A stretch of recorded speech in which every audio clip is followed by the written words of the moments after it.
ಓಂ ಗುರುರ್ಬ್ರಹ್ಮ ಗುರುರ್ವಿಷ್ಣು ಗುರುರ್ದೇವೋ ಮಹೇಶ್ವರಃ ಗುರು ಸಾಕ್ಷಾತ್ ಪರಂ ಬ್ರಹ್ಮ ತಸ್ಮೈ ಶ್ರೀ ಗುರವೇ ನಮಃ. ಇವತ್ತು ಈ ಒಂದೇ ಸೆಷನ್ ಮಾಡಿ ಎರಡನೇ ಸೆಷನ್ ಸ್ವಲ್ಪ ರಜಾ ತಗೊಂಡೋಣ, ನಾಳೆ ಮಾತ್ರ ಇರುತ್ತದೆ. ಆತ್ಮ ಚೈತನ್ಯ ರೂಪ, ಚೈತನ್ಯವು ಸ್ವತಂತ್ರ ಎಂದು ಹೇಳಿದ್ದೇವೆ. ಸ್ವತಂತ್ರ ಅಂದರೆ ತಾನು ತಾನಾಗಿರುತ್ತದೆ, ತನಗೋಸ್ಕರ ಇರುತ್ತದೆ. ತಾನು ತಾನಾಗಿದೆ, ತನಗೋಸ್ಕರ ಇದೆ. ಆದರೆ ಅಧ್ಯಾಸದಿಂದ ಇನ್ನೊಂದು ಹೇಳಬಹುದು, ಅನಾತ್ಮ ಮಾತ್ರ ತಾನು ತಾನಾಗಿರುವುದಿಲ್ಲ, ತನಗೋಸ್ಕರ ಇರುವುದಿಲ್ಲ, ಇನ್ನೊಬ್ಬರಿಗೋಸ್ಕರನೇ ಇರುತ್ತದೆ. ಈ ಎರಡರ ಅಧ್ಯಾಸದಿಂದ, ತಪ್ಪು ತಿಳುವಳಿಕೆಯಿಂದ ಇಂದ್ರಿಯ ಮನಸ್ಸುಗಳನ್ನು ತಾನೆಂದು ತಿಳ್ಕೊಳ್ಳುವುದರಿಂದ ಆ ಅನಾತ್ಮ ಲಕ್ಷಣಗಳು ನಮಗೆ ಬಂದಿವೆ ಅನಿಸುತ್ತದೆ. ನಾನೂ ಪರಾಧೀನ, ನಾನು ಇನ್ನೊಬ್ಬರಿಗೋಸ್ಕರ ಇದ್ದೇನೆ ಅನಿಸುವುದು. ಅಲ್ಲಿ ಎರಡು ಮಿಕ್ಸ್ ಆಗಿರುತ್ತದೆ. ನಾನು ಸ್ವತಂತ್ರ ಅಂದ್ಕೊಳ್ತಾನೆ, ಆ ಸ್ವಾತಂತ್ರ್ಯವೂ ಅರಿವಿನ ಹಂತದಲ್ಲಿ ಇದೆ. ಅದು ಮನಸ್ಸಿನ ಹಂತದಲ್ಲಿ ಸ್ವಾತಂತ್ರ್ಯ ಅಂದ್ಕೊಳ್ತಾನೆ, ಅದು ಪ್ರಾಬ್ಲಮ್. ಮನಸ್ಸಿನ ಹಂತದಲ್ಲಿ ಮನಸ್ಸನ್ನು ತಾದಾತ್ಮ್ಯ ಪಡ್ಕೊಂಡಾಗ, ನಾನು ಮನಸ್ಸಾಗಿರುವಾಗ ಆತ್ಮನ ಲಕ್ಷಣ ಅಲ್ಲಿ ಕಂಡು ಬರಲ್ಲ, ಅಲ್ಲಿ ಸಿಗಲ್ಲ. ಆದರೆ ಆತ್ಮದ ಯಾವ ಸ್ವಾತಂತ್ರ್ಯವೋ ಅದೇ ನನ್ನನ್ನು ಮನಸ್ಸಾಗಿ ತಿಳ್ಕೊಂಡಾಗ, ಅಂದರೆ ಒಂದು ಇಂಡಿವಿಜುವಲ್ ಆಗಿ ತಿಳ್ಕೊಂಡಾಗ, ಜ್ಞಾತ ಭೋಕ್ತ ಆಗಿ ತಿಳ್ಕೊಂಡಾಗ, ಜ್ಞಾತೃ ಕರ್ತೃ ಭೋಕ್ತೃವಾಗಿರುವಾಗ ಆತ್ಮನ ಲಕ್ಷಣ ಇಲ್ಲಿ ಇರಬೇಕು ಎಂದು ನಿರೀಕ್ಷಣೆ ಮಾಡ್ತಾನೆ. ಆಗಲ್ಲ, ಅದು ತೊಂದರೆ ಆಗ್ತಾಯಿದೆ. ನಿಮಗೆ ಸರ್ವ ಜನ್ಮ ಮರಣರಹಿತ ಇರಬೇಕು, ಆಯಿತು, ಅದು ಇರುತ್ತದೆ, ನಿಮ್ಮ ಚೈತನ್ಯ ರೂಪದಲ್ಲಿರುತ್ತದೆ, ವೈಯಕ್ತಿಕ ರೂಪದಲ್ಲಿಲ್ಲ, ಕರ್ತೃಭೋಕ್ತೃ ರೂಪದಲ್ಲಿಲ್ಲ. ನೀವು ಆಸೆ ಪಟ್ಕೊಳ್ಳುವುದು ಒಳ್ಳೆಯದೇ, ಅದು ನಿಜ, ಅದು ನಿಮ್ಮ ಆತ್ಮರೂಪವೇ. ಆದರೆ ಇಲ್ಲಿ ಆತ್ಮನನ್ನು ಇನ್ನೊಂದನ್ನು ತಪ್ಪಾಗಿ ಆತ್ಮ ಎಂದು ತಿಳ್ಕೊಂಡರೆ, ಆತ್ಮ ಅಲ್ಲದ ಇಂದ್ರಿಯ ಮನಸ್ಸನ್ನು ನಾನಾಗಿ ತಿಳ್ಕೊಂಡರೆ, ಆ ತಪ್ಪಾಗಿರುವ ಆತ್ಮದಲ್ಲಿ ನಿಜವಾದ ಆತ್ಮದ ಲಕ್ಷಣಗಳು ಸಿಗಲ್ಲ. ನಿಜವಾದ ಆತ್ಮದ ಲಕ್ಷಣ ಮರಣರಹಿತ, ಜನ್ಮರಹಿತ. ಅದು ಇಂದ್ರಿಯ ನಾನು, ಮನಸ್ಸು ನಾನು, ದೇಹ ನಾನು ಅಂದ್ಕೊಂಡಾಗ ಅಲ್ಲಿ ಸಿಗಲ್ಲ. ಅದು ವಿಚಿತ್ರ ಸ್ಥಿತಿ. ಏನಂದರೆ, ನಾನು ಎಂದಿಗೂ ಇರಬೇಕು ಅಂದ್ಕೊಳ್ತಾನೆ, ದೇಹ ನಾನು ಅಂದ್ಕೊಳ್ತಾನೆ. ದೇಹ ನಾನು ಎಂದು ತಿಳಿದಿರುವ ಆ ಬುದ್ಧಿಯಲ್ಲಿ, ಆ ಅನಿಸಿಕೆಯಲ್ಲಿ ಮರಣರಹಿತ, ಜನ್ಮರಹಿತ ಸಿಗಲ್ಲ. ಆದರೆ ಹೋರಾಡ್ತಾ ಇದ್ದಾನೆ, ನಾನು ಎಂದಿಗೂ ಇರಬೇಕು. ಹೌದು, ಎಂದಿಗೂ ಇರುವಾಗುತ್ತದೆ, ಎಂದಿಗೂ ಇದ್ದೆ, ನಿನ್ನ ಸ್ವರೂಪವೇ ಅದು. ಆದರೆ ನಾನಿಲ್ಲ, ನಾನು ಎಂದಿಗೂ ಇರಬೇಕು ಅನಿಸುತ್ತದೆ. ಬಟ್ ನಾನೇನು ಭಯ, ಮೃತ್ಯು ಭಯ ಇಟ್ಕೊಳ್ತಾನೆ. ಅದು ನೋಡಿ, ಆ ಡಬಲ್, ಅದು ಇರುತ್ತದೆ, ಇದು ಇರುತ್ತೆ. ಎಂದಿಗೂ ಇರಬೇಕು ಎನ್ನುವುದು ಆತ್ಮಸ್ವರೂಪ, ಅದು ಬೇಕು ಅನಿಸುತ್ತದೆ. మరి ಬೇಕು ಅಂದರೆ ಅದು ಆತ್ಮಸ್ವರೂಪ ಇದ್ದೇ ಇದೆಲ್ಲವೇ? ಅಲ್ಲ, ಅದು ಕಲ್ಕೊಂಡಂತೆ ಅನಿಸುತ್ತದೆ. ಏಕೆ? ಇಂದ್ರಿಯ ಮನಸ್ಸುಗಳು ನಾನು ಎಂದು ತಿಳ್ಕೊಂಡಾಗ ಅದು ಕಲ್ಕೊಂಡಂತೆ ಅನಿಸುತ್ತದೆ. ಕಲ್ಕೊಂಡರೆ ಮತ್ತೇನು ಮಾಡಬೇಕು? ನಾನು ಅದೇ ಪಡ್ಕೊಳ್ಳಬೇಕಂದ್ರೆ ಏನಾಗಬೇಕು? ದೇಹ ಇಂದ್ರಿಯ ಮನಸ್ಸುಗಳಾಗಿ ಇದ್ದುಕೊಂಡು ಇದರ ಮೂಲಕನೇ ಪಡ್ಕೊಳ್ತೀನಿ ಎಂದು. ಈಗ ಇಲ್ಲಿ ಕಾಂಟ್ರಡಿಕ್ಷನ್ ನಡೆಯುತ್ತಾ ಇದೆ. ಇದು ಅಧ್ಯಾಸ. ಕಾಂಟ್ರಡಿಕ್ಷನ್ ಅಂದರೆ ದೇಹ ಇಂದ್ರಿಯ ಮನಸ್ಸುಗಳು ತಾನು ಎಂದು ತಿಳ್ಕೊಂಡಾಗ ಆ ಸ್ಥಿತಿಯಲ್ಲಿ ಜನ್ಮ ಮರಣರಹಿತತೆ ಸಿಗಲ್ಲ. ಬಟ್ ನನಗೂ ಬೇಕನ್ನಿಸುತ್ತದೆ. ಆಯಿತು, ಪಡ್ಕೋ ಅಪ್ಪ, ಪ್ರಯತ್ನ ಮಾಡು ಅಂದರೆ ಈ ದೇಹೇಂದ್ರಿಯಗಳಿಂದ ಪ್ರಯತ್ನ ಮಾಡಿ ದೇಹೇಂದ್ರಿಯಗಳಿಂದಲೇ ಪಡ್ಕೊಳ್ಳಬೇಕು ಅಂದ್ಕೊಂಡು ಆಗುತ್ತಾ ಇಲ್ಲ. ಎಷ್ಟು ಹೋರಾಡಿದ್ದರೂ ಒದ್ದಾಡಿದ್ದರೂ ಏನಾಗ್ತಾ ಇಲ್ಲ. ಏನಾಗ್ತಾ ಇದೆ, ಏನು ತಪ್ಪಾಗ್ತಾ ಇದೆ, ಏನಾಗ್ತಾ ಇದೆ ಗೊತ್ತಾಗ್ತಾ ಇಲ್ಲ. ಮೊದಲು ಕರ್ಮ ಹೇಳ್ತಾರೆ, ಈಶ್ವರ ಹೇಳ್ತಾರೆ, ಏನೋ ಮಾಯಾ ಹೇಳ್ತಾರೆ. ಯಾರೋ ಮಾಯದಿಂದ ಆಯಿತು, ಮಾಯ ತುಂಬ ಗಟ್ಟಿಯಾಗಿದೆ ಆಗ್ತಾ ಇಲ್ಲ, ಕರ್ಮ ತುಂಬ ಗಟ್ಟಿಯಾಗಿದೆ ಆಗ್ತಾ ಇಲ್ಲ, ಅಜ್ಞಾನ ಗಟ್ಟಿಯಾಗಿದೆ ಆಗ್ತಾ ಇಲ್ಲ, ಈಶ್ವರನೇ ಮಾಡಿದ ಎಂದು ಕೆಲವರು ಹೇಳ್ತಾರೆ. ಎಷ್ಟು ಸಿದ್ಧಾಂತಗಳಿವೆ ನೋಡಿ, ಬಗೆ ಬಗೆ ಬಗೆ ಬಗೆ ಏನೋ ಬಗೆ ಬಗೆ ಸಿದ್ಧಾಂತಗಳು. ಈ ಎಲ್ಲವೂ ಎಲ್ಲಿದೆ ತಪ್ಪು ಗೊತ್ತಾಗ್ತಾ ಇಲ್ಲ. ವೇದಾಂತ ಒಂದೇ ಹೇಳ್ತದೆ, ನಿಮಗೆ ಜನ್ಮ ಮರಣರಹಿತ ಆಗಬೇಕು ಎನ್ನುವುದು ನೀವು ನಿಜ ಸ್ವರೂಪದಲ್ಲಿ ಜನ್ಮ ಮರಣರಹಿತ ದುಃಖರಹಿತ ನಿತ್ಯ ಸಿದ್ಧ ಆತ್ಮವೇನಾ? ಅದು ಬೇಕು ಎಂದು ಏಕೆ ಅನಿಸುತ್ತಾ ಇದೆ ನಿಮಗೆ? ನನಗೆ ಸರ್ವಾನಂದ ಬೇಕು, ಪೂರ್ಣ ಪರಿಪೂರ್ಣ ಆನಂದ ಬೇಕು, ಜನ್ಮ ಮರಣರಹಿತ ಬೇಕು. ಇದು ಏಕೆ ಬೇಕನ್ನಿಸುತ್ತದೆ? ಎಲ್ಲಿಯಾದರೂ ನೋಡಿದ್ದೀಯಾ? ಎಲ್ಲಿ ನೋಡದಿದ್ದರೆ ಅದು ಬೇಕು ಎಂದು, ಅಂಥದ್ದು ಇದೆ ಎಂದು ನಿಮಗೆ ಯಾರು ಹೇಳಿದ್ದಾರೆ? ಅಂಥದ್ದು ಇದೆ ಎಂದು ಹೇಳಿದ್ದು ಎಲ್ಲಿ? ಅದೇ ಬೇಕು ಎಂದು ಏಕೆ ಅನಿಸುತ್ತದೆ? ನೋಡಿದ್ದೀರಾ? ಅದು ಬೇಕು ಎಂದು ಸುಮ್ಮನೆ ಫ್ಯಾನ್ಸಿಫುಲ್ ಐಡಿಯಾನ, ತಾತ್ಕಾಲಿಕ ಏನೋ ಒಂದು, ಏನು ಹೇಳ್ತಾರೆ ಫ್ಯಾನ್ಸಿಫುಲ್ ಅಂದರೆ ಏನೋ ಒಂದು ಪಾಸಿಂಗ್ ಡಿಸೈರ್, ಫ್ಯಾನ್ಸಿಫುಲ್ ಡಿಸೈರಾ? ಐ ವಾಂಟ್ ಟು ಬಿಕಮ್ ಜನ್ಮ ಮರಣ ರಹಿತ ಆಗಬೇಕು, ಆನಂದ ಸ್ವರೂಪ ಆಗಬೇಕು ಎನ್ನುವುದು ಸುಮ್ಮನೆ ಎಲ್ಲರನ್ನು ನೋಡಿ ನನಗೂ ಆಗಬೇಕು, ಅವರಿಗೆ ಅದು ಬೇಕಂತ ಅಯ್ಯವರಿಗಿದೆಯಾ ನನಗೂ ಬೇಕು, ಸುಮ್ಮನೆ ಹಾಗೆ ಅನಿಸುತ್ತಾ ಇದೆಯಾ? ಅಷ್ಟು ಗಟ್ಟಿಯಾದ ಸಹಜವಾದ ಇಚ್ಛೆ, ಅದು ಸಹಜವಾದ ಇಚ್ಛೆ, ಗಟ್ಟಿ ಇಚ್ಛೆ, ಅನಿವಾರ್ಯವಾದ ಇಚ್ಛೆ. ಬೇಕು ಅಂದರೆ ಬೇಕೇ ಬೇಕು. ನಾನು ಜನ್ಮ ಮರಣರಹಿತರಾಗಬೇಕು ಅಂದರೆ ಜನ್ಮ ಮರಣರಹಿತ ಪ್ರಯತ್ನ ಮಾಡಿ ಮಾಡಿ ಮಾಡಿ ಆಗ್ತಾ ಇಲ್ಲ, ಓಕೆ ಮರಣವೇ ಇರಲಿ ಪರವಾಗಿಲ್ಲ ಎಂದು ಯಾರಾದರೂ ಹೇಳ್ತಾರೆ? ಅಮ್ಮ ಒಂದು ಚೂರು ಸಹಿಸಲ್ಲ. ಮರಣರಹಿತ್ಯವೇ ಬೇಕು. ನಾನು ಎಂದಿಗೂ ಇರಬೇಕು, ಆನಂದವಾಗೇ ಇರಬೇಕು. ಒಂದು ಚೂರು ಕಮ್ಮಿ ಇದ್ದರೆ ಸಹಿಸುವುದೇ ಅಲ್ಲ. ಏಕಪ್ಪ ಇಷ್ಟು ಆಗ್ರಹ ಅಂದರೆ, ಆಗ್ರಹ ನಾನು ಮಾಡ್ತಾ ಇಲ್ಲ, ಅದು ಒಳಗೆ ಇರುವುದೇ ಹಾಗೆ. ನಾನು ಆಗ್ರಹ ಬಿಡ್ತೀನಿ ಅಂದರೆ ಬಿಡೋಕ್ಕೂ ಆಗಲ್ಲ. ಯಾಕೆ? ನಾನು ಮಾಡಿಕೊಂಡಿರುವ ಆಗ್ರಹವಲ್ಲ, ನಾನು ಬೇಕಂದರೆ ಬಿಡೋಕ್ಕೆ ಆಗಲ್ಲ. ಏಕೆ ಆಗುತ್ತಾ ಇದೆ ಅಂದರೆ, ಯಾವುದು ನಿನ್ನ ನಿಜ ಸ್ವರೂಪವೋ ಅದು ಸ್ವಲ್ಪ ಜಾರಿದ್ದಂತೆ ಮರೆತು ಹೋಗಿದ್ದಂತೆ ಅನಿಸುತ್ತದೋ ಮತ್ತೆ ನಿಮಗೆ ನಿಜ ಸ್ವರೂಪ ಬೇಕು ಅನಿಸುತ್ತದೆ. What is your natural state?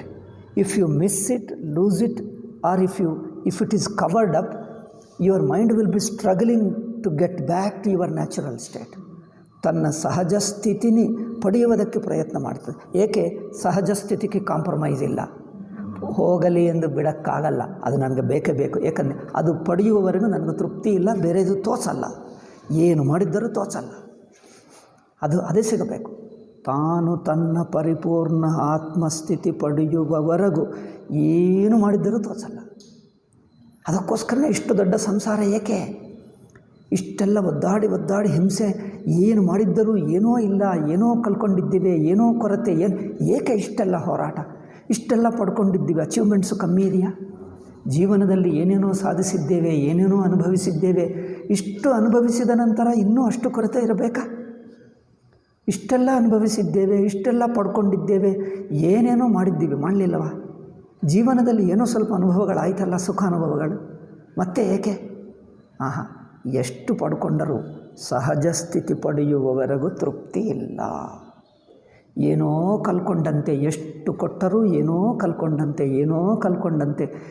ಏನು ಬೇಕಪ್ಪ ಅಂದರೆ ಏನೋ ಕಲ್ಕೊಂಡೆ, ಇಷ್ಟೆಲ್ಲ ಇದ್ದರೂ ಇನ್ನೂ ಕಲ್ಕೊಂಡೆ ಅಂದರೆ ಏನದರಿಂದ ನಾನೇನು ಮಾಡಲಿ? ಅದಿರುವುದೇ ಹಾಗೆ. ನಾನು ಬೇಕೆಂದು ಮಾಡ್ತಾ ಇದ್ದೀನ? ಅದಿರುವುದೇ ಹಾಗೆ. ಆದ್ದರಿಂದ ಅಂದರೆ ಸಹಜ ಸ್ಥಿತಿ ಸ್ವಲ್ಪ ಜಾರಿದರೆ ತೋಚಲ್ಲ, ಅದು ಸಹಜ ನಿಜವಾದ ಸ್ಥಿತಿ. ಅದರಿಂದ ಮೈಂಡ್ ಹೋರಾಡ್ತಾ ಇದೆ, ಒದ್ದಾಡ್ತಾ ಇದೆ, ಏನೋ ಮಾಡಿ ಕೊನೆಗೆ ಆ ಸ್ಥಿತಿಗೆ ಬರಬೇಕು. ಅಷ್ಟುವರೆಗೂ ನಿಮಗೆ ತೃಪ್ತಿ ಇಲ್ಲ, ಏನಿಲ್ಲ. ಅದೇ ಹೋರಾಟ.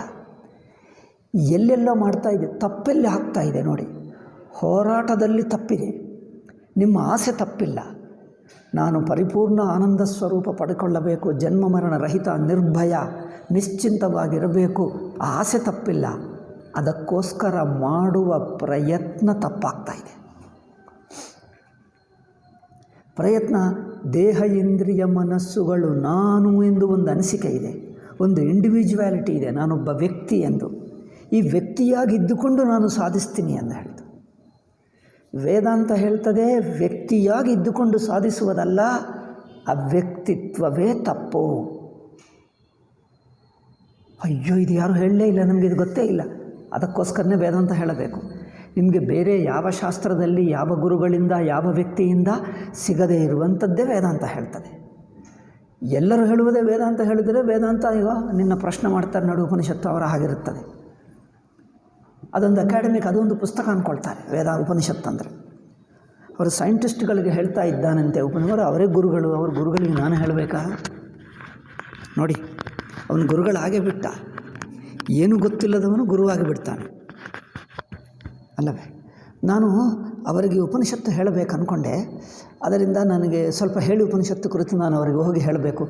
ನಾನು ಹೇಳ್ತೀನಿ ಎಂದು ಒಪ್ಪಿಕೊಂಡೆ, ಅವರಿಗೆ ಪ್ರವಚನ ಮಾಡಬೇಕು. ನಾನು ನೀವು ಕಲಿಯಲೇ ಇಲ್ಲ, ಮೊದಲು ಗುರುವಾಗಿ ಬಿಟ್ಟಿದ್ದಿ, ನಾನು ಉಪನಿಷತ್ತು ಹೇಳ್ತೀನಿ ಅಂತ. ಇದು ಏನು ಬುದ್ಧಿಯಪ್ಪ, ಇದು ಏನು ವಿಚಿತ್ರ. ಹೇಳಿದ ಮಾತುಕೆಲ್ಲ ಒಂದು ಉಪನಿಷತ್ತು ಕೊಟೇಶನ್ ತೋರಿಸು ಅಂತ ಹೇಳ್ತಾರೆ. ಉಪನಿಷತ್ತು ಕೊಟೇಶನ್ ಇರಬಹುದು, ಎಲ್ಲಿದೆಯೋ ಗೊತ್ತಿಲ್ಲ, ಇದ್ದರೂ ಇರಬಹುದು. ಅದು ಈಗ ಪ್ರತಿಯೊಂದು ಉಪನಿಷತ್ತು ಮಾತೇ ಹೇಳಬೇಕಂದ್ರೆ ನಾವು ಬುಕ್ಕಿಶ್ ಆಗಿ ಉಪನಿಷತ್ತಿನಲ್ಲಿ ಎಷ್ಟಿದೆಯೋ ಅಷ್ಟೇ ಹೇಳ್ತಾ ಇದ್ದೀವ. ಈಗ ನಾನು ಇಷ್ಟೊತ್ತು ಹೇಳಿದ್ದೆಲ್ಲ ಉಪನಿಷತ್ತಿನಲ್ಲಿದೆಯಾ? ಒಂದು ಪ್ರಿನ್ಸಿಪಲ್ ಬೇಸಿಕ್ ಐಡಿಯಾ ಹೇಳ್ತಾರೆ, ಅದರ ಇಂಪ್ಲಿಕೇಶನ್ ಜೀವನ ಅನುಭವಗಳಿಂದ ಅದರ ತಾತ್ಪರ್ಯಾರ್ಥವನ್ನು ಹೇಳ್ತೀವಿ.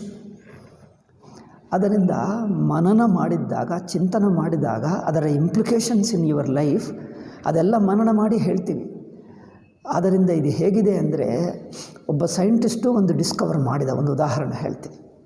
ಒಂದು ಸೈಂಟಿಸ್ಟು ತಾನು ಕಂಡು ಹಿಡಿದ ಒಂದು, ಅವರು ಕಂಡು ಹಿಡಿದು ಇದು ಕಂಡು ಹಿಡಿದೆ ಇದು ಹೇಳ್ತಾ ಇದ್ದೀನಿ ಅಂದರೆ ಇದು ಯಾವ ಪುಸ್ತಕದಲ್ಲಿದೆ ಹೇಳು? ಯಾವ ಪುಸ್ತಕ ಅಂದರೆ ಯಾವ ಪುಸ್ತಕದಲ್ಲಿದೆ? 10th class book, PUC book, degree book? ಯಾವ ಪುಸ್ತಕದಲ್ಲಿದೆ ಹೇಳು? ಎಲ್ಲಿ ಪ್ರಿಂಟ್ ಆಗಿದೆ ತೋರಿಸು. ಇದು ನಾನು ಡಿಸ್ಕವರ್ ಮಾಡಿದ್ದೀನಪ್ಪ ಅಲ್ಲ, ನಾವು ಯಾವ ಪುಸ್ತಕದಲ್ಲಿದೆ ತೋರಿಸು. ಇದು ಏನು ಹೇಳಬೇಕಪ್ಪ? ಆತ್ಮಾನುಭವ ಇಲ್ಲಿ ತೋರಿಸಬೇಕೇ ಹೊರತು ಅರಿವು ಎಂದರೆ ಇಲ್ಲಿ ಹೇಳಬೇಕು ಅಂತೆ. ನಾನು ಅರಿವಾ? ಯಾವ ಪುಸ್ತಕದಲ್ಲಿದೆ ತೋರಿಸು. ನಾನು ಅರಿವು ಎಂದು ಹೇಳ್ತಾ, ನಾನು ಅರಿವಾ? ಯಾವ ಪುಸ್ತಕದಲ್ಲಿದೆ ತೋರಿಸು. ಈಗ ನಾನು sometimes very rough and rude person. ಅರಿವು ಎಲ್ಲಿದೆ ಎಂದು ಯಾವ ಪುಸ್ತಕ ಗೊತ್ತಿಲ್ಲ ನನಗೆ. ಯು ಆರ್ ಎ ಡಾಂಕಿ ಎನ್ನುವುದು ಯಾವ ಪುಸ್ತಕದಲ್ಲಿದೆ ತೋರಿಸ್ತೀನಿ. మరి ಇನ್ನೇನು ಮಾಡಬೇಕು? ಮೊದಲೇ ಹೇಳಿದ್ದೀನಿ, I am very rough person. ಮಾತಾಡಿದ್ದರೆ ರಫ್ ಆಗಿ ಮಾತಾಡ್ತೀನಿ ಮೊದಲೇ, ಅದು ತೋರಿಸ್ತೀನಿ ಬೇಕಂದರೆ. ಇದು ನೇರಾಗಿ ಅನುಭವ ಅರಿವಿದೆ ಅಂದರೆ ಇದು ನೋಡೋಕ್ಕಾಗಲ್ಲ ಅಂತ ಯಾವ ಪುಸ್ತಕದಲ್ಲಿದೆ ತೋರಿಸು ಎಂದು ಹೇಳ್ತಾ. ಇದು ಏನು ಬುದ್ಧಿ? ಹೇಳಿರುವ ವ್ಯಕ್ತಿ ಪ್ರಮಾಣವಲ್ಲ, ಹೇಳಿರುವ ವ್ಯಕ್ತಿ ಪ್ರಮಾಣವಲ್ಲವ? మరి ಹೇಳುತ್ತಾ ಇದ್ದಕ್ಕೆ ಅರ್ಥವೇನು? ಸೂರ್ಯನನ್ನು ಹೋಗಿ ನೀನು ಸೂರ್ಯನಂತೆ, ನಿನಗೆ ಬೆಳಕು ಇದ್ದಂತೆ ಪ್ರೂವ್ ಮಾಡು. ಯಾವ ಪುಸ್ತಕದಲ್ಲಿದೆ ನೀನು ಸೂರ್ಯ ಎಂಬುದು, ನಿನಗೆ ಬೆಳಕಿದೆ ಎಂದು ಪ್ರೂಫ್ ಏನು ಹೇಳು? ಸೂರ್ಯ ಎಲ್ಲಿ ಹೋಗಬೇಕು? ಒಂದು ಕತ್ತಲೆ ಎಂದು ಒಬ್ಬನಿದ್ದಾನಂತೆ, ಅವರನ್ನು ಕೇಳ್ತೀನಿ ನಾನು ಬೆಳಕಪ್ಪ ಇದ್ದು, ಅದು ಹೇಳಲ್ಲ. మరి ಏನು ಹೇಳಬೇಕು? ಮೂರ್ಖರು ಉಪನಿಷತ್ತು ಮಾತಾಡಿದರೆ ಹೀಗಿರುತ್ತದೆ. ಬೇಸಿಕ್ ABCD ಗೊತ್ತಿಲ್ಲ, they talk of a big things, only mouth is, ಬಾಯಿ ದೊಡ್ಡದಷ್ಟೇ, ಏನಾದರೂ ಮಾತಾಡು, ನಾನ್ ಸೆನ್ಸ್. ಪ್ರಶ್ನೆ ಏನು ಮಾಡ್ತಾನೋ ಗೊತ್ತಿಲ್ಲ, you just don't understand anything, talk any non sense.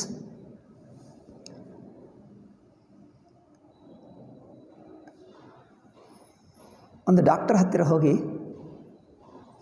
ಯಾವಾಗ ಒಬ್ಬರಿಗೆ ಜ್ವರ ಬಂದಿದೆ, ಅದಕ್ಕೆ ಯಾವ ಔಷಧಿ ಕೊಡಬೇಕು ಎಂದು ಡಾಕ್ಟರನ್ನು ಹೋಗಿ ಕೇಳಿದಂತೆ. ಅವ್ರು ಹೇಳ್ತಾನೆ, ಪೇಷಂಟ್ ಬರಲಿ ಅಂದರೆ, ಅಲ್ಲ, ಆ ಪೇಷಂಟ್ಗೆ ನಾನು ಟ್ರೀಟ್ ಮಾಡ್ತೀನಿ, ನೀವು ಔಷಧಿ ಕೊಡು, ನಾನು ಪೇಷಂಟ್ಗೆ ಟ್ರೀಟ್ ಮಾಡ್ತೀನಿ. ಡಾಕ್ಟ್ರ್ ಕೊಡ್ತಾನ? ಅದು ಆಗಿದೆ. ನೀವು ಹೇಳಿ ಯಾವ ಉಪನಿಷತ್ತಿದೆ ನಾನು ಅವರಿಗೆ ಹೋಗಿ ಹೇಳ್ತೀನಿ. ಇದು ಏನು ಅಂದ್ಕೊಂಡ್ರೆ ಉಪನಿಷತ್ತಂದರೆ? I told we are not academicians, we are traditional people. ಉಪನಿಷತ್ತು ಓದುವಕ್ಕೆ ಪದ್ಧತಿ ಇರುತ್ತದೆ, ಯಾರು ಓದಬೇಕು, ಹೇಗೆ ಓದಬೇಕು, ಅದೊಂದಿರುತ್ತದೆ. ಇನ್ನೊಂದು, ಮಧ್ಯದಲ್ಲಿ ಒಂದು ಕೊಟೇಶನ್ ತೊಗೊಂಡು ಇದೇನು ಬುದ್ಧಿಯಪ್ಪ? ಒಂದು ಪುಸ್ತಕ ಕೊಟ್ಟರೆ ಈ ಪುಸ್ತಕ ಓದಪ್ಪ ಅಂದರೆ ಒಂದು ಸೆಂಟೆನ್ಸ್ ಓದಿಬಿಟ್ಟು ಇದಕ್ಕೆ ಪ್ರೂಫ್ ಏನು ಅಂದರೆ, ಇದು ಹೋಲ್ ಪುಸ್ತಕ ಬಿಟ್ಟು ಈ ಮಧ್ಯದಲ್ಲಿ ಒಂದು ವಾಕ್ಯಕ್ಕೆ ಅರ್ಥ ಬೇಕಾ? ಒಂದು ವಾಕ್ಯಕ್ಕೆ ಅರ್ಥ ಹೇಗಿರುತ್ತದಪ್ಪ? ದಟ್ ವಾಕ್ಯ is occurring in the context of the whole book. Whole ಪುಸ್ತಕದ ಸಂದರ್ಭದಲ್ಲಿ ಬಂದಿರುವ ವಾಕ್ಯಕ್ಕೆ ಒಂದು ವಾಕ್ಯ ಪಕ್ಕಕ್ಕಿಟ್ಟು ಏನರ್ಥ ಇದು? ದೀಸ್ ಡೇಸ್ ಎಲ್ಲ ಈ ಆಧುನಿಕ ಇಂಗ್ಲೀಷ್ ಮೀಡಿಯಂ ಎಜುಕೇಷನ್ ಬಂದಿದೆ. Nobody has red. ಯಾವ ವೇದ, ಯಾವ ಉಪನಿಷತ್ತು, ಯಾವ ಭಗವದ್ಗೀತೆ ಯಾರೂ ಓದಲಿಲ್ಲ. ಎವ್ರಿಬಡಿ ಅದು ಇಂಗ್ಲೀಷ್ನಲ್ಲಿ ಒಂದು ಚೆರ್ರಿ ಪಿಕ್ಕಿಂಗ್ ಹೇಳ್ತಾರೆ. ಒಂದು ಮಧ್ಯದಲ್ಲಿ ಕೊಟೇಶನ್ ತಗೊಳ್ಳೋದು, ಮಾತಾಡೋದು, ಮಧ್ಯದಲ್ಲಿ ಕೊಟೇಶನ್ ತಗೊಳ್ಳೋದು, ಮಾತಾಡೋದು. ಒಬ್ಬರು ಯು ಜಿ ಕೃಷ್ಣಮೂರ್ತಿ ಪುಸ್ತಕ ಕೊಟ್ಟರು. ಅದರಲ್ಲಿ ಫಸ್ಟ್ ಓಪನ್ ಮಾಡಿದರೆ ಅವರು ಕೆಲವು ಕೊಟೇಶನ್ಸ್ ಅಲ್ಲಿ ಹಾಕಿದ್ದಾರೆ. Your mind is your enemy ಅಂತ ಹೇಳಿ. ಮೈಂಡ್ ಈಸ್ ಎನಿಮಿ ಅಂದರೆ ಏನು ಮಾಡಬೇಕಪ್ಪ? ಒಂದು ಮೆಡಿಸನ್ ಹಾಕ್ಕೊಂಡು ಒಂದು ನಿದ್ದೆ ಹೋಗಬೇಕಾ? ಮೈಂಡ್ ಈಸ್ ಎನಿಮಿ ಅಲ್ಲವೇ? Then how to give up the mind? Become mindless. Mindless ಅಂದರೆ ಗೊತ್ತಾ? ಮೈಂಡ್ಲೆಸ್ ಫೆಲ್ಲೋ ಎಂದು ಬೈತ್ವೆಲ್ಲ. ಮೈಂಡ್ಲೆಸ್ ಅಂದರೆ ಕೇರ್ಲೆಸ್ನೆಸ್, ಅಸ್ತವ್ಯಸ್ತವಾಗಿರು. ಮೈಂಡ್ ಈಸ್ ಎನ್ ಎನಿಮಿ ಅಲ್ಲವೇ? ಆ ಸಿಂಗಲ್ ಐಸೋಲೇಟೆಡ್ ಸ್ಟೇಟ್ಮೆಂಟ್ಗೆ ಏನರ್ಥ ತಗೊಳ್ಳಬೇಕು? ಯಾವ ಸಂದರ್ಭದಲ್ಲಿ ಹೇಳಿದ್ದಾರೆ? In what sense? But mind is a friend also. Mind is a friend, mind is an enemy, ಎರಡೂ ಆಗುತ್ತದೆ. ದೆನ್ ಇದು ಏನರ್ಥ? ಈಗ ಒಂದು ಕೊಟೇಶನ್ ತೊಗೊಂಡು ಬಿಟ್ಟು ಕೊಟ್ಟುಬಿಡ್ತಾರೆ. ಇದು ಮಾಡರ್ನ್ ಸ್ಟೈಲ್. ಇದು ಮಾಡರ್ನ್ ಸ್ಟೈಲ್. ಇದೆಲ್ಲ ಇಂಗ್ಲೀಷ್ ಮೀಡಿಯಂ ವೆಸ್ಟರ್ನ್ ಸ್ಟೈಲ್. ಇದು ಎನಿ ಶಾಸ್ತ್ರ, ನಿಗೂಢ ಶಾಸ್ತ್ರದಿಂದ ಒಂದು ಐಸೋಲೇಟೆಡ್ ವಾಕ್ಯ ತಗೋ ಆ್ಯಂಡ್ ಕೊಡು. ಈಗ ಏನರ್ಥವಾಗಲಿ? ಕೇಳುವವನ ಮನಸ್ಸು ಯಾವ ಸ್ಥಿತಿಯಲ್ಲಿದೆಯೋ ಅದಕ್ಕೆ ಅನುಗುಣವಾಗಿ ಶಬ್ದಕ್ಕೆ ಅರ್ಥವಾಗ್ತದೆ. ಕೆಲವರಿಗೆ ನೆಗೆಟಿವ್ಲಿ ಅರ್ಥವಾಗ್ತದೆ, ಕೆಲವರಿಗೆ ಪಾಸಿಟಿವ್ಲಿ ಅರ್ಥವಾಗ್ತದೆ, ಕೆಲವರಿಗೆ ಏನೇನೋ ಅರ್ಥವಾಗ್ತದೆ. ಮೈಂಡ್ ಈಸ್ ಎನಿಮಿ ಅಂದರೆ ಏನರ್ಥ? ಇಲ್ಲೇ ಬೇಕಂದರೆ ಪರೀಕ್ಷಾ ಮೈಂಡ್ ಈಸ್ ಎನ್ ಎನಿಮಿ. ನಿಮ್ಮ ಫ್ರೆಂಡ್ಗಳಿಗೆ ಒಂದು 10 ಫ್ರೆಂಡ್ಗಳ ಹೋಗಿ ಮೈಂಡ್ ಈಸ್ ಎನ್ ಎನಿಮಿ ನಿಮಗೇನರ್ಥವಾಯಿತು ಹೇಳು, ಬರ್ಕೋ. ಇನ್ನೊಬ್ಬರನ್ನು ಕೇಳು, ಬರ್ಕೋ. 10 ಜನರು 10 ಬಗೆ ಅರ್ಥ ಮಾಡ್ಕೊಳ್ತಾರೆ. ಆ ಮಾತಕ್ಕೇನಾದರೂ ಅರ್ಥ ಇದೆ? ಮೈಂಡ್ ಈಸ್ ಎನಿಮಿ ಅಂದರೆ ಏನರ್ಥ? ಮನಸ್ಸು ನಮ್ಮ ಶತ್ರು ಅಂದರೆ ಏನರ್ಥ? ಮನಸ್ಸು ಬಿಟ್ಟು ಬಿಡು ಎಂದರ್ಥವ? ಮನಸ್ಸು ಹೇಗೆ ಬಿಡೋಕ್ಕಾಗ್ತದೆ? ಏನೋ ಔಷಧಿ ಹಾಕ್ಕೊಂಡು ಮನಸ್ಸಿಲ್ಲದಂತೆ ಹುಚ್ಚಾಗಿ ಇಳಿಯು. ಹುಚ್ಚಾಗಿದ್ದರೆ ಅವರಿಗೆ ಮನಸ್ಸಿಲ್ಲ, ಈಗ ಅವ್ರಿಗೂ ಶತ್ರು ಹೋಯಿತು. ಇದಾ ಮೈಂಡ್ ಈಸ್ ಎ ಎನಿಮಿ ಅಂದರೆ ಏನು? ಅದು ಯಾವ ಕಾಂಟೆಕ್ಸ್ನಲ್ಲಿ ಹೇಳಿದ್ದಾರೆ, ಯಾವ ಇಂಪ್ಲಿಕೇಶನ್ ಅದು? ಹೀಗೆ ಗೊತ್ತಿಲ್ಲದೆ ಒಂದು ಐಸೋಲೇಟೆಡ್ ಕೊಟೇಶನ್ ಹಾಕಿಬಿಡ್ತಾರೆ. ಈಗ ನೋಡ್ಕೊ, ಈಗ this is the style of ಈ ಟೈಪು ಇವರದ ಅಧ್ಯಯನ. ಹೋಲು ಉಪನಿಷತ್ತೇ ಕಲಿಯುತ್ತೇನೆ ಎಂದಲ್ಲ, ಅದು ಉಪನಿಷತ್ತು ಕಲಿಯಬೇಕೆಂದರೂ ನಾನು ಒಬ್ಬನಿಗೆ ಹೇಳ್ತಾ, ಎಷ್ಟು ಧೈರ್ಯ ನೋಡು ಮಾತಾಡೋದಕ್ಕೆ. ಒಂದು ಸೈಂಟಿಸ್ಟ್ಗಳಿದ್ದಾರೆ ತಿರುಪತಿ ಯೂನಿವರ್ಸಿಟಿಯಲ್ಲಿ, ಅವರಿಗೆ ಸೈಂಟಿಸ್ಟ್ಗಳಿಗೆ ನಾನು ಉಪನಿಷತ್ತು ಹೇಳಬೇಕು, ಅದರಿಂದ ನಾನು ಕಲಿಯಬೇಕು. ನೀವು ಮೊದಲೇ ಗುರುಗಳಾಗಿಬಿಟ್ಟಿದ್ದಿ, ಗುರುಗಳಾದ ನಂತರ ನೀನು ಕಲಿಯುವುದೇನು? ಅದು ಏನಪ್ಪ? Without knowing you declare that you are a guru, I will teach you. ಇದು ಎಲ್ಲರೂ ಹೀಗಾಗಿಬಿಟ್ಟರು. This is the curse of the yuga. Whole western education ಕರ್ಸೇ ಇದು. He doesn't even learn, he doesn't even not even started. ಎಲ್ಲರೂ ಹೀಗೆ ಮಾತಾಡ್ತಾ ಇದ್ದಾರೆ. ಒಬ್ಬರಿದ್ದಾರೆ, ಒಂದು ಏನೋ ಫಿಲಾಸಫಿ ಅಂತೆ, ಒಬ್ಬರಿಂದ ಕಲಿತುಕೊಂಡು ಇನ್ನು ಶುರು ಮಾಡಲಿಲ್ಲ, ಅವರಿಂದ ನಾನು ಕಲಿತುಕೊಂಡು ನೆಕ್ಸ್ಟ್ ಮಂತ್ ನಿಮಗೆ ಹೇಳ್ತೀನಿ, ನೀನು ಬಾ, ನಿಮಗೆ ಹೇಳ್ತೀನಿ, ನಾನು ಮೊದಲೇ ಅಪಾಯಿಂಟ್ಮೆಂಟ್ ಕೊಟ್ಟರು. ಇವರಿಗೆ ಕಲಿಯೋದೇ ಶುರು ಮಾಡಲಿಲ್ಲ, ನಿಮಗೆ ಹೇಳಿಬಿಡ್ತೀನಿ ಅಂತ. ಇದು ಏನು ಪದ್ಧತಿಯಪ್ಪ? ಈ ಪದ್ಧತಿಗೆ ಏನು ಹೇಳಬೇಕಿದು? ನಮ್ಮಂಥವರಿಗೆ ಎಷ್ಟು ಕಲಿತಿದ್ದರೂ ನಾನು ಕಲಿತುಕೊಂಡೇ ನನಗೆ ಉಪನಿಷತ್ತು ಬರುತ್ತದೆ, ನಾನು ಹೇಳ್ತೀನಿ ಹೇಳುವುದಕ್ಕೆ ಧೈರ್ಯ ಸಾಕಾಗಲ್ಲ ನಮಗೆ. ಉಪನಿಷತ್ತು ನನಗೆ ಬರ್ತದೆ, ನಾನು ಹೇಳ್ತೀನಿ ಹೇಳುವುದಕ್ಕೆ ಧೈರ್ಯ. ಉಪನಿಷತ್ತು ಸ್ವಲ್ಪ ಕೇಳಿದ್ದೇವೆ ಗುರುಮುಖದಿಂದ, ಎಷ್ಟು ಅರ್ಥವಾಯಿತೋ ಅರ್ಥವಾಗಿದ್ದಷ್ಟು ಸ್ವಲ್ಪ ಹೇಳುವ ಪ್ರಯತ್ನ ಮಾಡ್ತೀನಿ. ನೋಡಿ, ನನ್ನ ಮಾತಿನಿಂದ ನಿಮಗೇನಾದರೂ ಉಪಯೋಗವಾದರೆ ಉಪಯೋಗವಾಗಬಹುದು ಅಷ್ಟೇ ಹೊರತು you already as if learned and teach it ಏನು ಅಂದ್ಕೊಂಡಿದ್ದೀರಿ? ಇದೇನು ಅಡ್ವರ್ಟೈಸ್ಮೆಂಟ್ ಅಂದ್ಕೊಂಡ್ರೆ ಏನೋ? ಅದು ಉಪನಿಷತ್ತು ಅಂದರೆ ಏನೋ ನ್ಯೂಸ್ ಪೇಪರ್ನಲ್ಲಿ ಓದಿ ಬಿಡುವುದು, ಏನೋ ಹಾಕಿಬಿಡುವುದು. ಎಷ್ಟೆಷ್ಟು ಉಪನಿಷತ್ತನ್ನು ಕಡೆಗಣಿಸಿ you take it lightly, they think this is the style. You have only cursed yourself. ಯಾವ ಕರ್ಸ್ಡ್ ಯುವರ್ ಸೆಲ್ಫ್? ಉಪನಿಷತ್ತಂದರೆ ಶಾಸ್ತ್ರ, ಅದೊಂದು ಪ್ರಮಾಣ. ಮೊದಲು ನಿಮಗೆ ಶಾಸ್ತ್ರ ಅಂದರೆ ಗೊತ್ತಾ? ಪ್ರಮಾಣ ಅಂದರೆ ಗೊತ್ತಾ? ಅದಕ್ಕೆ ಅನುಬಂಧ ಚತುಷ್ಟಯ ಗೊತ್ತಾ? మరి ಇದೇನು ಗೊತ್ತಿಲ್ಲದೆ ಯು ಆಲ್ರೆಡಿ ಬಿಕಮ್ ಗುರು.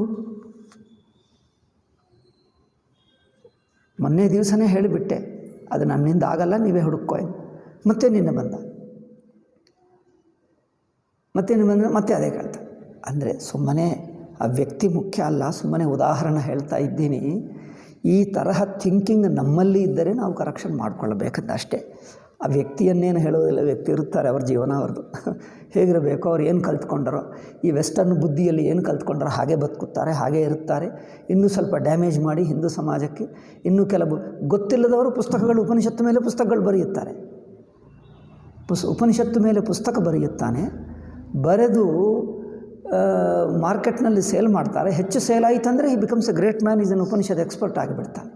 ಅಂಗಡಿಯಲ್ಲಿ ಏನಿದೆ ಸೇಲ್ ಆಗಿಬಿಡ್ತವೆ. ಇನ್ನೂ ಕೆಲವರು ಸೇಲ್ ಆಗದೇ ಇರುವವರು ಏನು ಮಾಡ್ತಾರೆ ಅಂದರೆ, ಏನೋ ಒಂದು ಬರೆದು ನಮ್ಮಂಥವರಿಗೆ ತೋರಿಸಿ ಇದಕ್ಕೆ ನೀವು ಪೀಠಿಕೆ ಬರೆಯಿರಿ ಅಂತ ಹೇಳ್ತಾರೆ. ನಾನು ಹೇಳಿದ್ದೀನಿ, ಉಪನಿಷತ್ತು ಯಾರಿಂದ ಕಲ್ತುಕೊಂಡಿದ್ದೆ? ಅದೇನು ಪ್ರಶ್ನೆ, ಯಾರಿಂದ ಕಲ್ತುಕೊಂಡೆ? ನಾನು ಪುಸ್ತಕ ಓದಕ್ಕಂತ ಕಲ್ತುಕೊಂಡೆ. ಅದು ಸಂಪ್ರದಾಯವಲ್ಲ, ಹಾಗಲ್ಲ. ಏನು ನೀವು ಪೀಠಿಕೆ ಬರೆಯಿರಿ ಮೊದಲು ಅಂತ ಹೇಳ್ತಾನೆ. ಪೀಠಿಕೆ ಅನ್ನೋದು ಎಷ್ಟು ಚೆನ್ನಾಗಿದೆ, ಒಂದು ದೊಡ್ಡವರು ಮಹನೀಯರಿಂದೆಲ್ಲ ಪ್ರಶಂಸೆ ಮಾಡಿ ನಾನು ಬರೆಯಬೇಕಂತ. That fellow is an idiot, he doesn't know anything. ಪುಸ್ತಕ ತಾನು ಓದಿಕೊಂಡ, ಆ್ಯಂಡ್ ದೆನ್ ಅವರಿಗೆ ನಾನು ಪೀಠಿಕೆ ಬರೆಯಬೇಕು. ಇದು ಏನಪ್ಪ ಉಪನಿಷತ್ತಂದರೆ? ಇದಾ? ಮಾರ್ಕೆಟೆಲ್ಲ ರಾಕ್ಷಸರ ರಾಜ್ಯ. ಅದು ಮಾರ್ಕೆಟ್ನಲ್ಲಿ ಯಾವುದೋ ಸುಮ್ಮನೆ ಕೊಂಡುಕೊಂಡು ಓದುವುದು. ಬರೆಯುವವರಲ್ಲಿ ಯೋಗ ಮೇಲೆ ಪುಸ್ತಕಗಳು ನೋಡು. ಒಬ್ಬನು ಸರ್ವೆ ಮಾಡಿದ, ಯೋಗಾಸನಗಳು, ಯೋಗ ಮೇಲೆ ಪುಸ್ತಕಗಳು ಮಾರ್ಕೆಟ್ನಲ್ಲಿದ್ದರೆ 90% ಆಫ್ ದ ಬುಕ್ಸು ಯಾರೂ ಯೋಗಿಗಳಲ್ಲ.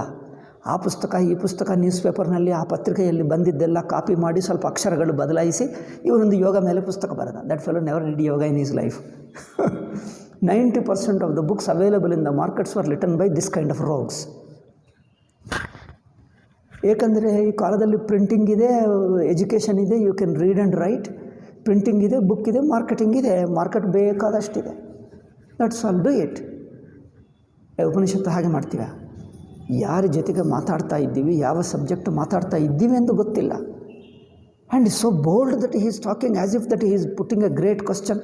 ಮೈಕ್ ತೊಗೊಂಡು ಹೇಳಿ ಅಂತ ಹೇಳಿ, ಮೈಕ್ ತೊಗೊಂಡುವುದಕ್ಕೆ is ready. You want to put a question to in front of everybody so that you all know how great he is. Arrogance is taken as a great quality. This is the yuga. ಒಬ್ಬ ವ್ಯಕ್ತಿಯನ್ನು ಹೇಳುತ್ತಾ ಇಲ್ಲ, hole ಯುಗನೇ ಹೀಗೆ ಆಗಿಬಿಟ್ಟಿತ್ತು. ಒಬ್ಬನನ್ನು ಹೇಳುವುದಕ್ಕೆ hole ಯುಗನೇ ಹೀಗೆ. Basic searching ಸೆನ್ಸಿಯಾರಿಟಿ ಏನೂ ಇಲ್ಲ. Everybody is looking for A new area. ನನಗೊಂದು ಹೆಸರು ಬೇಕು.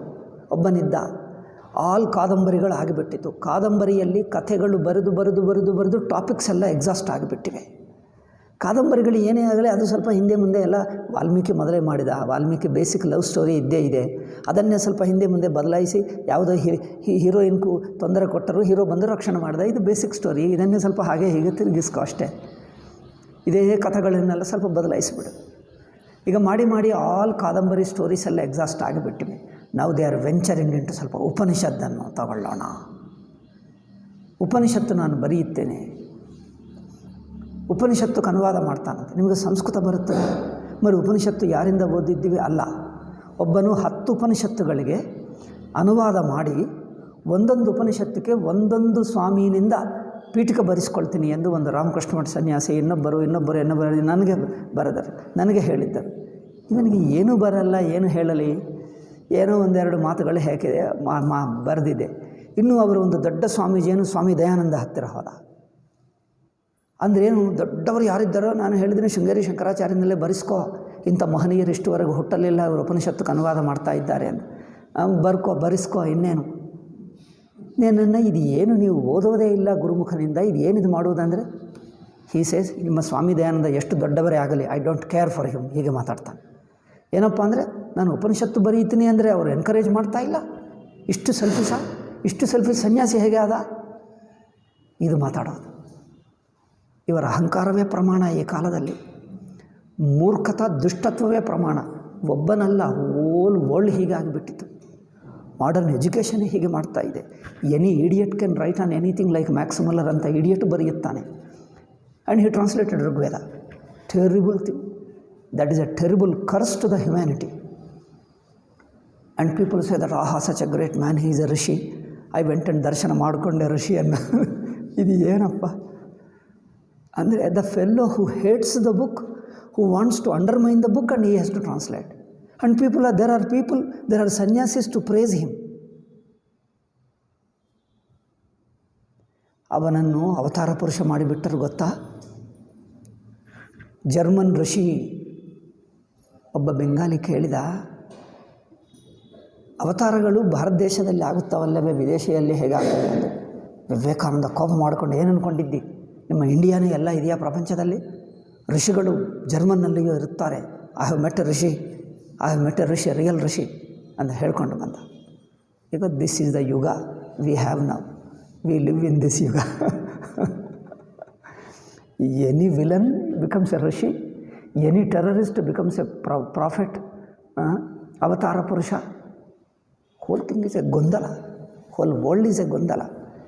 People are getting confused because there is a more marketing technique is more important than the content of the book. ಆ ಸಬ್ಜೆಕ್ಟ್ ಏನಿದೆ, ಬರೆದಿದ್ದಕ್ಕೆ ನಿನಗೇನು ಅಧಿಕಾರ, ನೀವು ಎಲ್ಲಿಂದ ಕಲ್ತುಕೊಂಡಿದ್ದೀವಿ ಅದು ಮುಖ್ಯ ಅಲ್ಲ. ಯಾರೇ ಬರೆಯಲಿ, ಮೊದಲು ಮಾರ್ಕೆಟಿಂಗ್ ಟೆಕ್ನಿಕ್ ಇರಲಿ, ಪ್ರಿಂಟಿಂಗು, ಕವರ್ ಪೇಜ್ ಚೆನ್ನಾಗಿರಬೇಕು, ಆಕರ್ಷಣೀಯವಾಗಿರಬೇಕು, ಕಲರ್ ಇರಬೇಕು, ಪೇಪರ್ ಒಳ್ಳೆಯ ಕ್ವಾಲಿಟಿ, ಲೋ ಪ್ರೈಸ್ ಇರಬೇಕು. ಒಬ್ಬನೊಂದು ಪುಸ್ತಕ ಪ್ರಿಂಟ್ ಮಾಡಿದ. ಆ ಪುಸ್ತಕ ಪ್ರಿಂಟ್ ಮಾಡಿದರೆ ಆ ಪುಸ್ತಕಕ್ಕೆ ಸೇಲೇ ಇಲ್ಲ, ಯಾವುದೋ 1% ಇಲ್ಲ, ಬುಕ್ಸ್ ಎಲ್ಲ ಸ್ಟಾಕ್ ಬಿದ್ದಿದೆ. ಮತ್ತು ನೆಕ್ಸ್ಟ್ ಪ್ರಿಂಟ್ ಬಂತು, ಸೆಕೆಂಡ್ ಎಡಿಷನ್ ಎಂದು. ಅಲ್ಲಿ ಹೋಗಿ ಅಂಗಡಿಗೆ ಹೋದಾಗ, ಇದು ಸೆಕೆಂಡ್ ಎಡಿಷನ್ ಬಂತು, ಇದಕ್ಕೆ ಇಷ್ಟು ಸೇಲಿದೆಯಾ ಎಂದು ಅವರು ಕೇಳಿದ್ದಾರೆ. ಆ ಅಂಗಡಿಯವನು ಹೇಳ್ತಾನೆ, ಫಸ್ಟ್ ಎಡಿಷನ್ ಕಾಪೀಸು 1-2 ಸೇಲ್ ಮಾಡಿದ್ದೀವಿ, ಮಿಕ್ಕದೆಲ್ಲ ಈಗ ಸ್ಟಾಕ್ ಇದೆ, ಡಸ್ಟ್ ಬೀಳುತ್ತಾ ಇದೆ. They have created a second edition. ಏಕೆ ಅಂದರೆ ಟು ಕ್ರಿಯೇಟ್ ಎನ್ ಇಂಪ್ರೆಷನ್, ಇದಕ್ಕೆ ಇಷ್ಟುವರೆಗೂ 5 ಎಡಿಷನ್ಸ್ ಆಗಿಬಿಟ್ಟಿತ್ತು. So important, people will buy. 5th ಎಡಿಷನ್ನಿಂದ ದೇ ಸ್ಟಾರ್ಟ್ ಬೈಯಿಂಗ್. ಅದೆಲ್ಲ money marketing. We are not that people. Neither we believe in Macaulay, nor in Max Muller, nor the followers of Max Muller living in India, even if is a sanyasi. We follow purely Shankara tradition. Shankara, Valmiki, Vyasa, Manu. We believe our traditional subjects, traditional way of studying, traditional way of living. ಇದು ಇಲ್ಲದಿದ್ದರೆ ಇದೆಲ್ಲ it doesn't make any, ಇದು ನಮಗೆ ಏನೂ ಅಲ್ಲ. We just ignore all this nonsense. So if you want to follow us, come to us, approach us in that way and will teach you. ಅದರ so ಏನು ಹೇಳಬೇಕೋ ಗೊತ್ತಿಲ್ಲ, ಯಾರನ್ನು ಏನು ಮಾತಾಡಬೇಕೋ ಗೊತ್ತಿಲ್ಲ. ವಿಚಿತ್ರವಾಗಿಬಿಟ್ಟರು.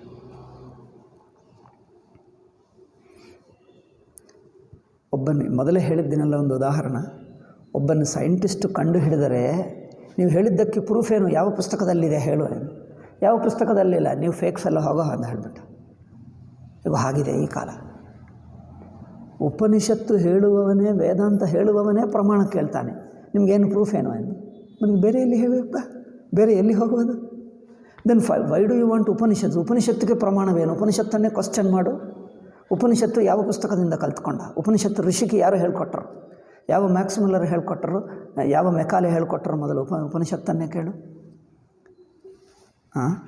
ನಮ್ಮ ಕರುಣಾನಿಧಿ ಮಾತಾಡಿದ ಹಾಗೆ, ರಾಮ ಯಾವ ಇಂಜಿನಿಯರಿಂಗ್ ಕಾಲೇಜಿನಲ್ಲಿ ಓದಿದ? ಅದೇನು ಸೇತು ಕಟ್ಟುವುದಕ್ಕೆ, ರಾಮ ಸೇತು ಕಟ್ಟುವುದಕ್ಕೆ. ಈಗ ಆ ತರಹ ಲಾಜಿಕ್ ಇದೆ ಈ ಕಾಲದಲ್ಲಿ ಮಾತಾಡೋದು. ಏನಾದರೂ ಅರ್ಥ ಇದೆ? Arrogance is the only one. But these days arrogant people are Mahatmas. These people are. They are Mahatmas, Avatara Purushas. After their death, statues are available, books are available, photos are available all over India. Market is full of only these rogues alone, these terrorists only. Because marketing. Money ಇದೆ, marketing ಇದೆ. ಈ printing press, ಈ social media, ಇದೆಲ್ಲ ಇದೇನು ಉಪಯೋಗ ಅಂದ್ಕೊಂಡಿದ್ದೀರಾ? ಸ್ವಲ್ಪ ಉಪಯೋಗ, but ಹೆಚ್ಚು ಡ್ಯಾಮೇಜು, ಹೆಚ್ಚು ಲಾಸೆ. ಆದ್ದರಿಂದ ವಿಷಯ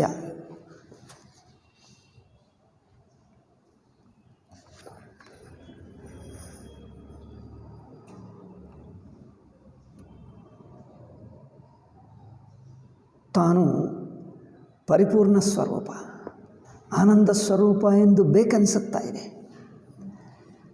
ಇದಕ್ಕೆ ಪ್ರೂಫ್ ಏನು? ನನಗೆ ಹಸಿವಾಗ್ತಾ ಇದೆ ಅಂದರೆ ಯಾವ ಪುಸ್ತಕದಲ್ಲಿದೆ ಹೇಳು? ನಿಮ್ಗೆ ಹಸಿವಾಗ್ತಾ ಇದೆ, ಯಾವ ಪುಸ್ತಕದಲ್ಲಿದೆ? ಯಾವ ಸೈಂಟಿಸ್ಟ್ ಹೇಳಿದ? ಇಲ್ಲ ಅಂದರೆ ನಾವು ಒಪ್ಪಲ್ಲ, ಹೋಗೋ, ಊಟ ಕೊಡಲ್ಲ ನಿಮಗೆ. ಇವರು ಮಹಾತ್ಮರು ಈ ಕಾಲದಲ್ಲಿ. ಗುರುಗಳು ಯೂನಿವರ್ಸಿಟಿಯಲ್ಲಿ he goes and teachers scientist ಉಪನಿಷತ್ತು ಹೇಳ್ಕೊಡ್ತಾನೆ.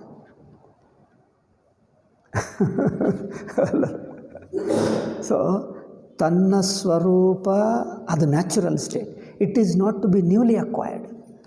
ಹೊಸದು ಪಡ್ಕೊಳ್ಳಬೇಕಾದರೆ ಬೇರೆ ಅರ್ಥ. ನಮ್ಮದೇ ಸಹಜ ಸ್ವರೂಪ ಆಗಿಬಿಟ್ಟರೆ ಈಗ ಅದನ್ನು ಕಲ್ಕೊಂಡರೆ ತೋಚಲ್ಲ, ಒಂದು ಸೆಕೆಂಡು ತೋಚಲ್ಲ. ಮತ್ತೆ ಆ ಸ್ವರೂಪ ನೀವೇನೋ ಹೋಗ್ತಾ ಹೋಗ್ತಾ ಜಾರಿ ಬಿದ್ದಿದ್ದೀರಿ, ಇನ್ನೇನೋ ಟಿಲ್ಟ್ ಆಗಿಬಿಟ್ಟಿದ್ದೀರಿ. ಆವಾಗ ಏನಾಗ್ತದೆ, ಮತ್ತೆ ನ್ಯಾಚುರಲ್ ಸ್ಟೇಟ್ ಬರುವವರೆಗೂ ಬೇರೆ ಏನು ತೋಚಲ್ಲ. ಕೈಯಲ್ಲಿರುವ ವಸ್ತುಗಳು ಎಲ್ಲವೂ ಬಿದ್ದು ಇರ್ತದೆ. ನಾನು ಸರಿಯಾಗುವವರೆಗೂ ಏನೂ ನೋಡಲ್ಲ. ಮೊದಲು ನಾನು ಬ್ಯಾಲೆನ್ಸ್ಗೆ ಬರಬೇಕು, ನಂತರ ಮಿಕ್ಕದು ಮಾತಾಡು. ಆಗುತ್ತದಲ್ಲವ? ಮೊದಲು ನಾನು ಬ್ಯಾಲೆನ್ಸ್ಗೆ ಬಂದು ಸಹಜ ಸ್ಥಿತಿಗೆ ಬಂದಾಗ ಮಿಕ್ಕದೇನಾದರೂ ಮಾತಾಡ್ತೀನಿ. ಸಹಜ ಸ್ಥಿತಿ is everybody seeking because we have lost it. First question ಇನ್ನೊಂದು ಏನಂದರೆ, ಸಹಜ ಸ್ಥಿತಿ ಅಂದರೆ ಸಹಜವಾಗಿರುತ್ತದೆ. ಸಹಜ ಸ್ಥಿತಿ ಹೊಸದಾಗಿ ಪಡ್ಕೊಂಡಿದ್ದಲ್ಲ, ಕೃತಕ ಅಲ್ಲ, ಕೃತ್ರಿಮ ಅಲ್ಲ, ಅಕ್ವೈರ್ಡ್ ಅಲ್ಲ. ಸಹಜ ಸ್ಥಿತಿಯನ್ನು how can we lose? Next question. ಸಹಜ ಸ್ಥಿತಿಯನ್ನು ಹೇಗೆ ಕಲ್ಕೊಳ್ತೀವಿ? ಕಲ್ಕೊಳ್ಳುವುದು ಇಂಪಾಸಿಬಲ್. ಅದಕ್ಕೋಸ್ಕರನೇ ಅಧ್ಯಾಸ ಹೇಳಿದ್ದೆ. Nobody can lose it. It is there even now. ಈಗಲೂ ತಾನು ಬ್ರಹ್ಮೇ, ಈಗಲೂ ತಾನು ಬ್ರಹ್ಮವೇ. మరి ಕಲ್ಕೊಂಡಿದೆ ಅಂದರೆ ಅದು ಅನಿಸಿಕೆನೇ. ಆ ಅನಿಸಿಕೆಯಲ್ಲಿ ಮುಳುಗಿ ಏನೋ ನಾನು ನಿಜವಾಗಿ ಕಲ್ಕೊಂಡೆ ಎಂದು ನಾನು ಕಲ್ಕೊಂಡಿದೆ ಅನಿಸುವುದು ಹೇಗೆ ತಪ್ಪು ಹೇಳಿಬಿಟ್ಟರೆ, ಅಯ್ಯೋ ನಾನು ಏನೂ ಕಲ್ಕೊಂಡಿಲ್ಲ, ನಾನು ಹಾಗೇ ಇದ್ದೀನಿ ಎಂದು ಯುವರ್ ಸಹಜ ಸ್ಥಿತಿ comes to your awareness that you have never lost it. ನಾನು ಯಾವಾಗಲೂ ಕಲ್ಕೊಂಡಿಲ್ಲ, ಏಕೆಂದರೆ ಇದು ನನ್ನ ಸಹಜ ಸ್ಥಿತಿಯೇ, ಇದು ಸಹಜ ಸ್ವರೂಪವೇ ಇದು. మరి ಸಹಜ ಸ್ವರೂಪವನ್ನು ಕಲ್ಕೊಂಡಿದೆ ಅನಿಸುತ್ತಾ ಇದೆಯೇನು? ಅಂಥದ್ದು ಆಗಲ್ಲವೇ? ಸಹಜ ಸ್ಥಿತಿಯನ್ನು ಕಲ್ಕೊಂಡುವುದಂಥದ್ದು ಇರುವುದೇ ಇಲ್ಲ. It is impossible. Yes, possibility impossibility, ಸಂಭವ ಅಸಂಭವ ನೋಡಿಕೊಂಡು ಭ್ರಾಂತಿ ಆಗಲ್ಲ. ಭ್ರಾಂತಿ ಅಂದರೆ ಕಾರಣವಿಲ್ಲದೆ ಏನೋ ಒಬ್ಬನು ತಪ್ಪು ತಿಳ್ಕೊಂಡ. ಏಕೆ ತಿಳ್ಕೊಳ್ತಾನೆ ಅಂದರೆ, ಏಕೆ ಅಂದರೆ ನಿಮ್ಮನ್ನು ನೋಡಿ, ಕಾರಣ ನೋಡಿ ತಪ್ಪು ತಿಳ್ಕೊಳ್ತಾನೆ. ಏನೋ ತಪ್ಪು ಅದು ಇದೆ ಅಷ್ಟೇ, ಭ್ರಾಂತಿ ಇದೆ. ಇದು ಶಂಕರಾಚಾರ್ಯರು ಹೇಳ್ತಾರೆ. ಅಧ್ಯಾಸ ಭ್ರಾಂತಿ ಏಕಿದೆ ಅಂದರೆ ದೃಷ್ಟತ್ವ, ಅದು ನಹಿ ದೃಷ್ಟೇ ಅನುಪಪನ್ನಂ ನಾಮ. ಶಂಕರಾಚಾರ್ಯರು ಹೇಳ್ತಾರೆ, not because there is a logical reason for your ಮಿಸ್ಟೇಕ್ಗೆ ಲಾಜಿಕಲ್ ರೀಸನ್ ಇಲ್ಲ. ಇದಕ್ಕೆ ಯಾವ ಹೇತುವಿಲ್ಲ, ಯಾವ ಕಾರಣವಿಲ್ಲ. ಕಾರಣ ನೋಡಿದ್ದರೆ ಸಂಭವವ ಅಸಂಭವ ನೋಡಿದ್ದರೆ ಇದು ಅಸಂಭವವೇ ಅನಿಸುತ್ತದೆ. ಆಗಲಿ ಸಂಭವವ ಅಸಂಭವ ನೋಡಿಕೊಂಡು ತಪ್ಪು ತಿಳುವಳಿಕೆ ಬಂದಿಲ್ಲ. ಇದು ಅಸಂಭವವಾಗಿದ್ದರೂ మరి ಹೇಗೆ ತಪ್ಪು ತಿಳುವಳಿಕೆ ಅಂದರೆ ಇದೆ, ಅನುಭವದಲ್ಲಿ ಇದೆ, ಅದರಿಂದ ಇದೆ ಅಷ್ಟೇ. ಈಗ ಬೇರೆ ಕಾರಣವೇನಿಲ್ಲ. ಇದೇ ಅನಾದಿ ಹೇಳಿದ್ದೀವಿ, ಆ ಕಾರಣರಹಿತ ನೈಸರ್ಗಿಕ ಎಂದು ಹೇಳಿದ್ದೀವಿ. ಸ್ವಾಭಾವಿಕ ಅಧ್ಯಾಸ, ಇಟ್ ಈಸ್ ನೈಸರ್ಗಿಕ. Because you happen to be there, you find it, that's all. It is impossible, yes it is impossible, yet you find it, therefore correct it ಅಷ್ಟೇ. ಇಂಪಾಸಿಬಲ್ ಅಂದರೆ ಹೌದು ಅಸಂಭವ ಆಗಿದ್ದರೂ ಇದೆ, ಅದರಿಂದ ಕರೆಕ್ಷನ್ ಮಾಡ್ಕೋ ಅಷ್ಟೇ. ಇದು ನೋಡಿ ಶಂಕರರ ಥಿಂಕಿಂಗ್ ಎಷ್ಟಿದೆ. ಇದು ಅಧ್ಯಾಸ ಭಾಷ್ಯದಲ್ಲೇ ಹೇಳ್ತಾರೆ. ಇದು ಸಂಭವ ಅಸಂಭವ ನೋಡಿಕೊಂಡು ಆಗಿರುವ ಅಧ್ಯಾಸ ಅಲ್ಲ, ಅನಿಸುತ್ತಾ ಇದೆ. ಅದು ಲಾಜಿಕಲ್ಲಿ ಹೊಂದಲ್ಲ. ಬಿಕಾಸ್ ದೆರ್ ಇಸ್ ನೋ ಅಂಥ ಅಧ್ಯಾಸ ಆಗುವ ಸಾಧ್ಯತೆ ಇಲ್ಲ, ಪಾಸಿಬಿಲಿಟಿ ಇಲ್ಲ, ಬಟ್ ಅನಿಸುತ್ತದೆ. ಆ ತಪ್ಪು ತಿಳುವಳಿಕೆ ಇದು ನಿಜವಾಗಿಲ್ಲ. ತಪ್ಪು ಆಗುವುದರಿಂದಲೇ ತಪ್ಪು ತಿಳುವಳಿಕೆನೇ ತಪ್ಪು ತಿಳುವಳಿಕೆ ಆಗಿದೆ ಎನ್ನುವುದು ತಪ್ಪೇ. ಅದು ತಪ್ಪಾಗುವುದರಿಂದಲೇ there is a chance that you can correct it. ಅದು ತಪ್ಪು ಎಂದು ತಿಳ್ಕೊಳ್ಳುವಕ್ಕೆ ಸಾಧ್ಯತೆ ಇದೆ. ಅದೊಂದೇ ನೋಡ್ಕೊ ಆ್ಯಂಡ್ ಗೋ ಅಹೆಡ್. ಅದೊಂದೇ ನೋಡ್ಕೊ. ಆದ್ದರಿಂದ ತನ್ನ ನಿಜ ಸ್ವರೂಪ ತಾನಾಗಿದೆ. ಅದಕ್ಕೋಸ್ಕರ ನೀವು ಹೋರಾಡಬೇಕಾಗಿಲ್ಲ. ಏನು ಮಾಡಬೇಕು? ಏಕೆ ನನಗೆ ಈ ತರಹ ಅನಿಸುತ್ತಾ ಇದೆ? ನಾನು ಬ್ರಹ್ಮವೇ ಆದರೆ ನಾನು ಬ್ರಹ್ಮ ಅಲ್ಲ, ಪರಮಾತ್ಮನಲ್ಲ, ಮೋಕ್ಷ ಸ್ವರೂಪನಲ್ಲ ಎಂದು ಏಕೆ ಅನಿಸುತ್ತಾ ಇದೆ? ಈ ಅನಿಸಿಕೆ ಎಲ್ಲಿಂದ ಬಂತು, ಹೇಗೆ ಬಂತು? ಶಿಷ್ಯ ಅದೇ ಪ್ರಶ್ನೆ ಮಾಡಿದ್ದನ್ನೆಲ್ಲ ನಿನ್ನೆ ಮೊನ್ನೆ ಹೇಳಿದ್ದೀವಿ.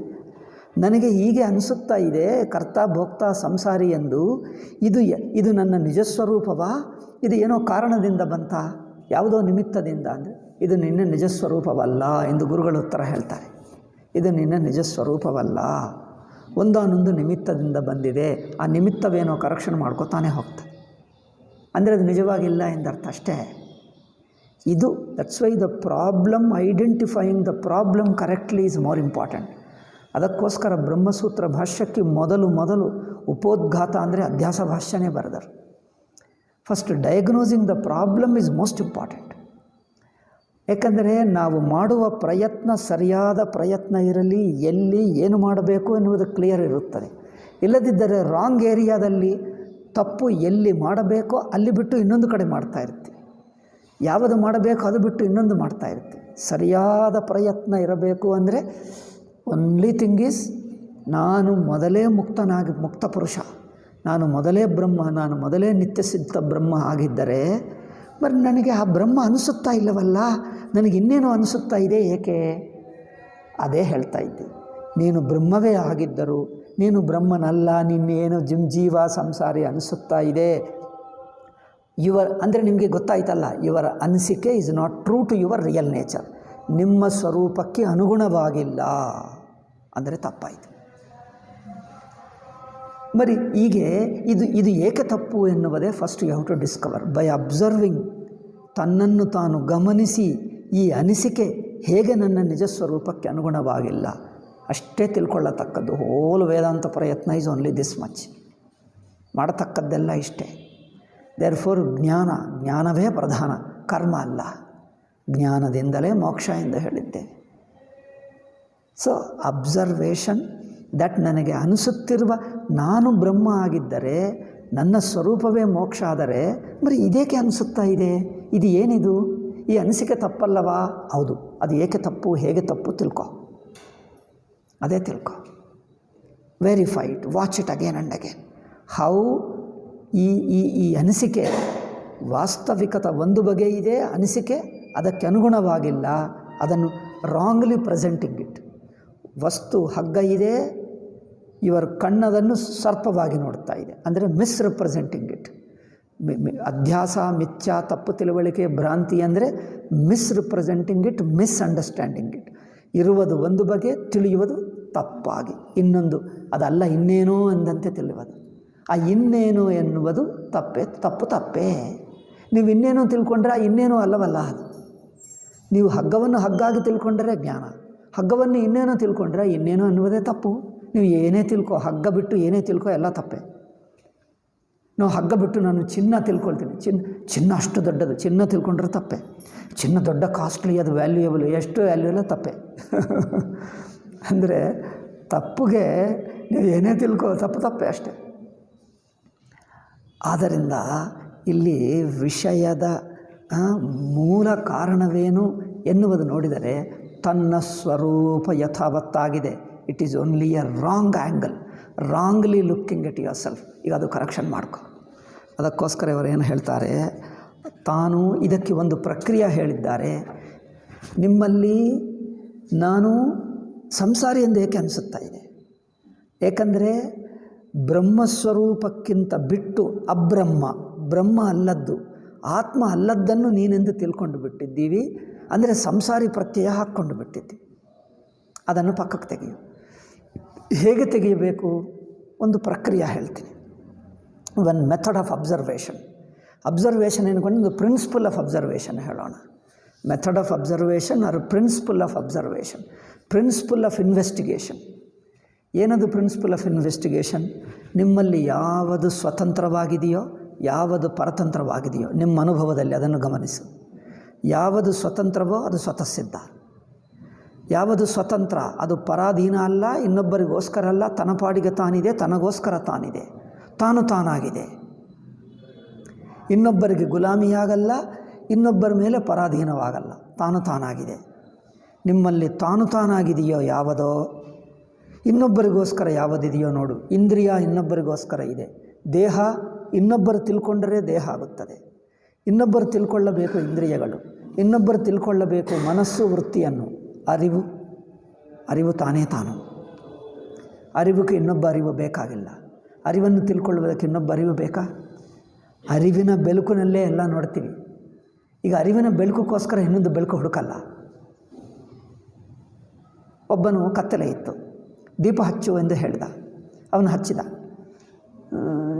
ಇವನು ಹೇಳ್ತಾನೆ, ಅದು ಎಷ್ಟೊತ್ತಾಯಿತು, ನಾನು ಆವಾಗಿನಿಂದ ಹೇಳಿದ್ದೀನಿ ದೀಪ ಹಚ್ಚು ದೀಪ ಹಚ್ಚು ಅವ್ರು ಹಚ್ಚಿದ್ದನ ಅಲ್ಲವ ಗೊತ್ತಾಗ್ತಾ ಇಲ್ಲ, ಹೋಗಿ ಕೇಳಿ ಬಾ, ದೀಪ ಹಚ್ಚಿದ್ದೆ ನಾನು. ಅವನು ಹೇಳ್ತಾನೆ, ಏನಪ್ಪ ನೀ ದೀಪ ಹಚ್ಚಿದ್ದೀಯಾ? ಅವನು ಹೇಳಿ, ದೀಪ ಹಚ್ಚಿದ್ದೆ ಅಂತ ಕೇಳಬೇಕಾ? ಅಥವಾ ಒಂದು ಟಾರ್ಚ್ ಲೈಟ್ ಹೋಗಿ ನೋಡಿ ಬರಬೇಕಾ? ದೀಪ ಹಚ್ಚಿದರೆ ತಾನೇ ಕಂಡು ಬರ್ತದೆ. ಅದಕ್ಕೆ ಮತ್ತೆ ಪ್ರಶ್ನೆ ಎನ್ಕ್ವೈರಿ ಏನಾದರೂ ಬೇಕಾ? ಹಾಗೆ ಯಾವುದು ತಾನಾಗಿದೆಯೋ ಅರಿವು, ಕ್ವಶ್ಚನ್ ಇಲ್ಲ, ತಾನೇ ತಾನು. ಆ ಅರಿವಿನಲ್ಲೇ ಈ ನಮ್ಮ ಮನಸ್ಸು, ಈ ಯೋಚನೆಗಳು, ಈ ಯೋಚನಾ, ಈ ಪ್ರಶ್ನೆ, ಈವನ್ ಸೆಲ್ಫ್ ಎನ್ಕ್ವೈರಿ, ಆತ್ಮವಿಚಾರವೂ ಆ ಅರಿವಿನಲ್ಲೇ ನಡೆಯುತ್ತಾ ಇದೆ. ಅರಿವಿಲ್ಲದಿದ್ದರೆ ಯೋಚನೆ ಆದರೆ ಹೇಗೆ? ಮನಸ್ಸು ಯೋಚನೆ ಮಾಡುವುದಾದರೂ ಹೇಗೆ ಅರಿವಿಲ್ಲದಿದ್ದರೆ? ಅರಿವಿನಲ್ಲೇ ನಡೆಯುತ್ತದೆ. ಅದರಿಂದ ಆ ಅರಿವಿನ ಕುರಿತು ನಿನಗೆ ಪ್ರಶ್ನೆ ಇಲ್ಲ, ಸಂದೇಹವಿಲ್ಲ. ಯಾವ ತತ್ವ ಕುರಿತು ನಮಗೆ ಪ್ರಶ್ನೆ ಇಲ್ಲ, ಸಂದೇಹವಿಲ್ಲ, ಹೇಳಬೇಕಾಗಿ ಇಲ್ಲ. ಯಾರಾದರೂ ಕೇಳ್ತಾರಾ? ನಾನಿದ್ದೀನಾ ಅಲ್ಲವೇ? ನಾನು ಎಚ್ಚರಕ್ಕೆ ಬಂದಿದ್ದೀನಾ? ಸಂದೇಹ ಬರುತ್ತದೆ. ಒಬ್ಬನೂ ಎಚ್ಚರಕ್ಕೆ ಬಂದ, ಏನಪ್ಪ ನಾನು ಎಚ್ಚರಕ್ಕೆ ಬಂದಿದ್ದೀನೋ ನಾನು ನಿದ್ದೆ ಹೋಗಿದ್ದೀನಾ ಅಂದರೆ, ಏನೋ ನನಗೆ ಗೊತ್ತಿಲ್ಲಪ್ಪ, ಅಲ್ಲೊಬ್ಬರಿದ್ದಾರೆ ಅವರನ್ನು ಕೇಳು ಎಂದು ಹೇಳ್ತಾನೆ. ಏನು ಸರ್ ನಾನು ಎಚ್ಚರಕ್ಕೆ ಬಂದಿದ್ದೀನಾ? ಅವರೇನು ಹೇಳ್ತಾನೆ, ನೀವು ಎಲ್ಲೂ ಬಂದಿಲ್ಲ, ನೀವು ನಿದ್ದೆ ಹೋಗ್ತಾ ಇದ್ದೀವಿ ಅಂದರೆ, ಅಯ್ಯಯ್ಯೋ ನಾನು ನಿದ್ದೆ ಹೋಗ್ತಾ ಇದ್ದೀನಂತೆ, ಅಯ್ಯೋ ನಾನು ನಿದ್ದೆ ಹೋಗ್ತಾ ಇದ್ದೀನಂತೆ ಎಂದು ಬೇಜಾರು ಮಾಡಿಕೊಂಡ್ರು. ಏನಪ್ಪ ನಿದ್ದೆ ಹೋಗ್ತಾ ಇದ್ದೀನಿ ಆ ಮಾತು ಕರ್ತಾ ಇದೆ. The very question you are putting shows that you are already awake. ಇನ್ನೇನು ಅಂದರೆ ಇದು ಸ್ವತಂತ್ರ ಆತ್ಮ ಸ್ವತಃಸಿದ್ಧ ಅಂದರೆ ಇದೆಲ್ಲ ಹೇಳುವುದು ಏಕೆ ಅಂದರೆ, ಸ್ವತಃಸಿದ್ಧ ಅಂದರೆ ಏನು? ಆ ಸ್ವತಃಸಿದ್ಧದ ಲಕ್ಷಣ ತಿಳ್ಕೊಳ್ಳಲಿ. ಮರಿ ಹೀಗಿಲ್ಲ, ಸ್ವತಃಸಿದ್ಧ ಅಲ್ಲದ್ದು ಅನಾತ್ಮ. ಅದರಿಂದ ತನ್ನಲ್ಲಿ ಅರಿವು ಇದೆ, ಅದು ಸ್ವತಃಸಿದ್ಧ. ಅದರ ಕುರಿತು ಯಾರಿಗೂ ಡೌಟ್ ಇಲ್ಲ, ಯಾರಿಗೂ ಪ್ರಶ್ನೆ ಇಲ್ಲ, ಹೌದು ಅಲ್ಲವೋ ಎಂದು ಇನ್ನೊಬ್ಬರನ್ನು ಕೇಳಬೇಕಾಗಿಲ್ಲ. ಯಾವ ಉಪನಿಷತ್ತು ಬೇಕಾಗಿಲ್ಲ, ಯಾವ ಗುರು ಬೇಕಾಗಿಲ್ಲ. ನೀನು ಅರಿವಾಗಿದ್ದೆ, ನಿಮಗೆ ಎಚ್ಚರ ಅರಿವಿದೆ, ನೀವು ಎಚ್ಚರದಲ್ಲಿದ್ದೀವಿ, ಅರಿವು ಪ್ರಜ್ಞೆ ಬಂದಿದೆ. ಇದಕ್ಕೆ ಯಾವ ಉಪನಿಷತ್ತು ಬೇಕಾ, ಗುರುಗಳು ಬೇಕಾ, ಡಾಕ್ಟರ್ ಬೇಕಾ? ನಿಮ್ಮ ಸ್ವಪ್ರಕಾಶ ಸ್ವತಃಸಿದ್ಧ, ನೀನೇ ನೀನು.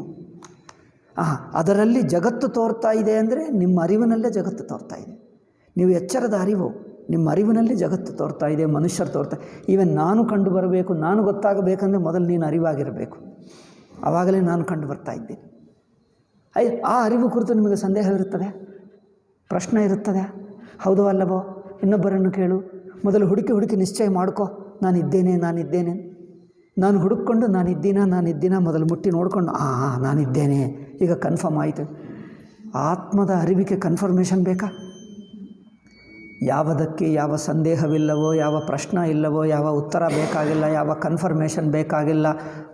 ತಾನಿದ್ದನ್ನು ಸ್ವತಃಸಿದ್ಧ ಎಂದು ಹೇಳಿದ್ದೀವಿ. ಆತ್ಮ ಸ್ವತಃಸಿದ್ಧ. ಈ ಪ್ರಿನ್ಸಿಪಲ್ ಇಟ್ಕೋ. ಈ ಪ್ರಿನ್ಸಿಪಲ್ನಿಂದ ಟೆಸ್ಟ್ ಮಾಡು, ಯಾವುದು ಸ್ವತಃಸಿದ್ಧ, ಯಾವುದು ಪರತಃಸಿದ್ಧ. ಈಗ ದೇಹವೂ ಅರಿವಿಕೆ ಗೊತ್ತಾಗ್ತದೆ, ಇಂದ್ರಿಯವೂ ಅರಿಕೆ, ಮನಸ್ಸು ಅರಿವಿಕೆ. ನಾನೆಂಬ ಬುದ್ಧಿಯೂ ಸ್ವತಃಸಿದ್ಧ ಅಲ್ಲ. ನಾನೆಂಬ ಬುದ್ಧಿ ಇದೆ ನೋಡಿ, ಅದು ಸ್ವತಃಸಿದ್ಧ ಅಲ್ಲ. ಏಕೆ? ಅದು ಅರಿವಿನಲ್ಲೇ ಗೊತ್ತಾಗ್ತದೆ. ಎಚ್ಚರದಲ್ಲಿ ನಾನು ಬುದ್ಧಿ ಇದೆ, ಸುಷುಪ್ತಿಯಲ್ಲಿ ಅದೂ ಇಲ್ಲ. ಸುಷುಪ್ತಿಯಲ್ಲಿದ್ದೇನು? ನಾನು ಬುದ್ಧಿ ಇದೆ ಎನ್ನುವುದಕ್ಕೆ ಮತ್ತೆ ಹಿಂದಿನ ಅರಿವು ಬೇಕು. ಯಾವುದು ಸ್ವತಃಸಿದ್ಧವಾಗಿದೆಯೋ ಅದರ ಬಲದಿಂದಲೇ ಇದೆಲ್ಲ ಕಂಡುಬರುತ್ತದೆ, ಇದೆಲ್ಲ ನಡೆಯುತ್ತದೆ. ಆ ಸ್ವತಃಸಿದ್ಧ ಆತ್ಮ, ಹಾಗೂ ಅದರ ಮೇಲೆ ದೃಷ್ಟಿ. ಈ ತರಹ ಗಮನಿಸುವುದು, ಈಗ ನಾವು ಇಷ್ಟೊತ್ತು ಡಿಸ್ಕಸ್ ಮಾಡಿದ್ದೀವಿ ನೋಡಿ, ಈ ತರಹ ಚರ್ಚೆ ಮಾಡಿ ಡಿಸ್ಕಸ್ ಮಾಡಿ ಗಮನಿಸುತ್ತಾ ಇರುವಾಗ ನಿಮ್ಮಲ್ಲೇ ಒಂದು ಅವೇರ್ನೆಸ್ ಗೊತ್ತಾಗ್ತದೆ. ಓ ಯು ಮೀನ್ ದಿಸ್, ಗೊತ್ತಾಯಿತು.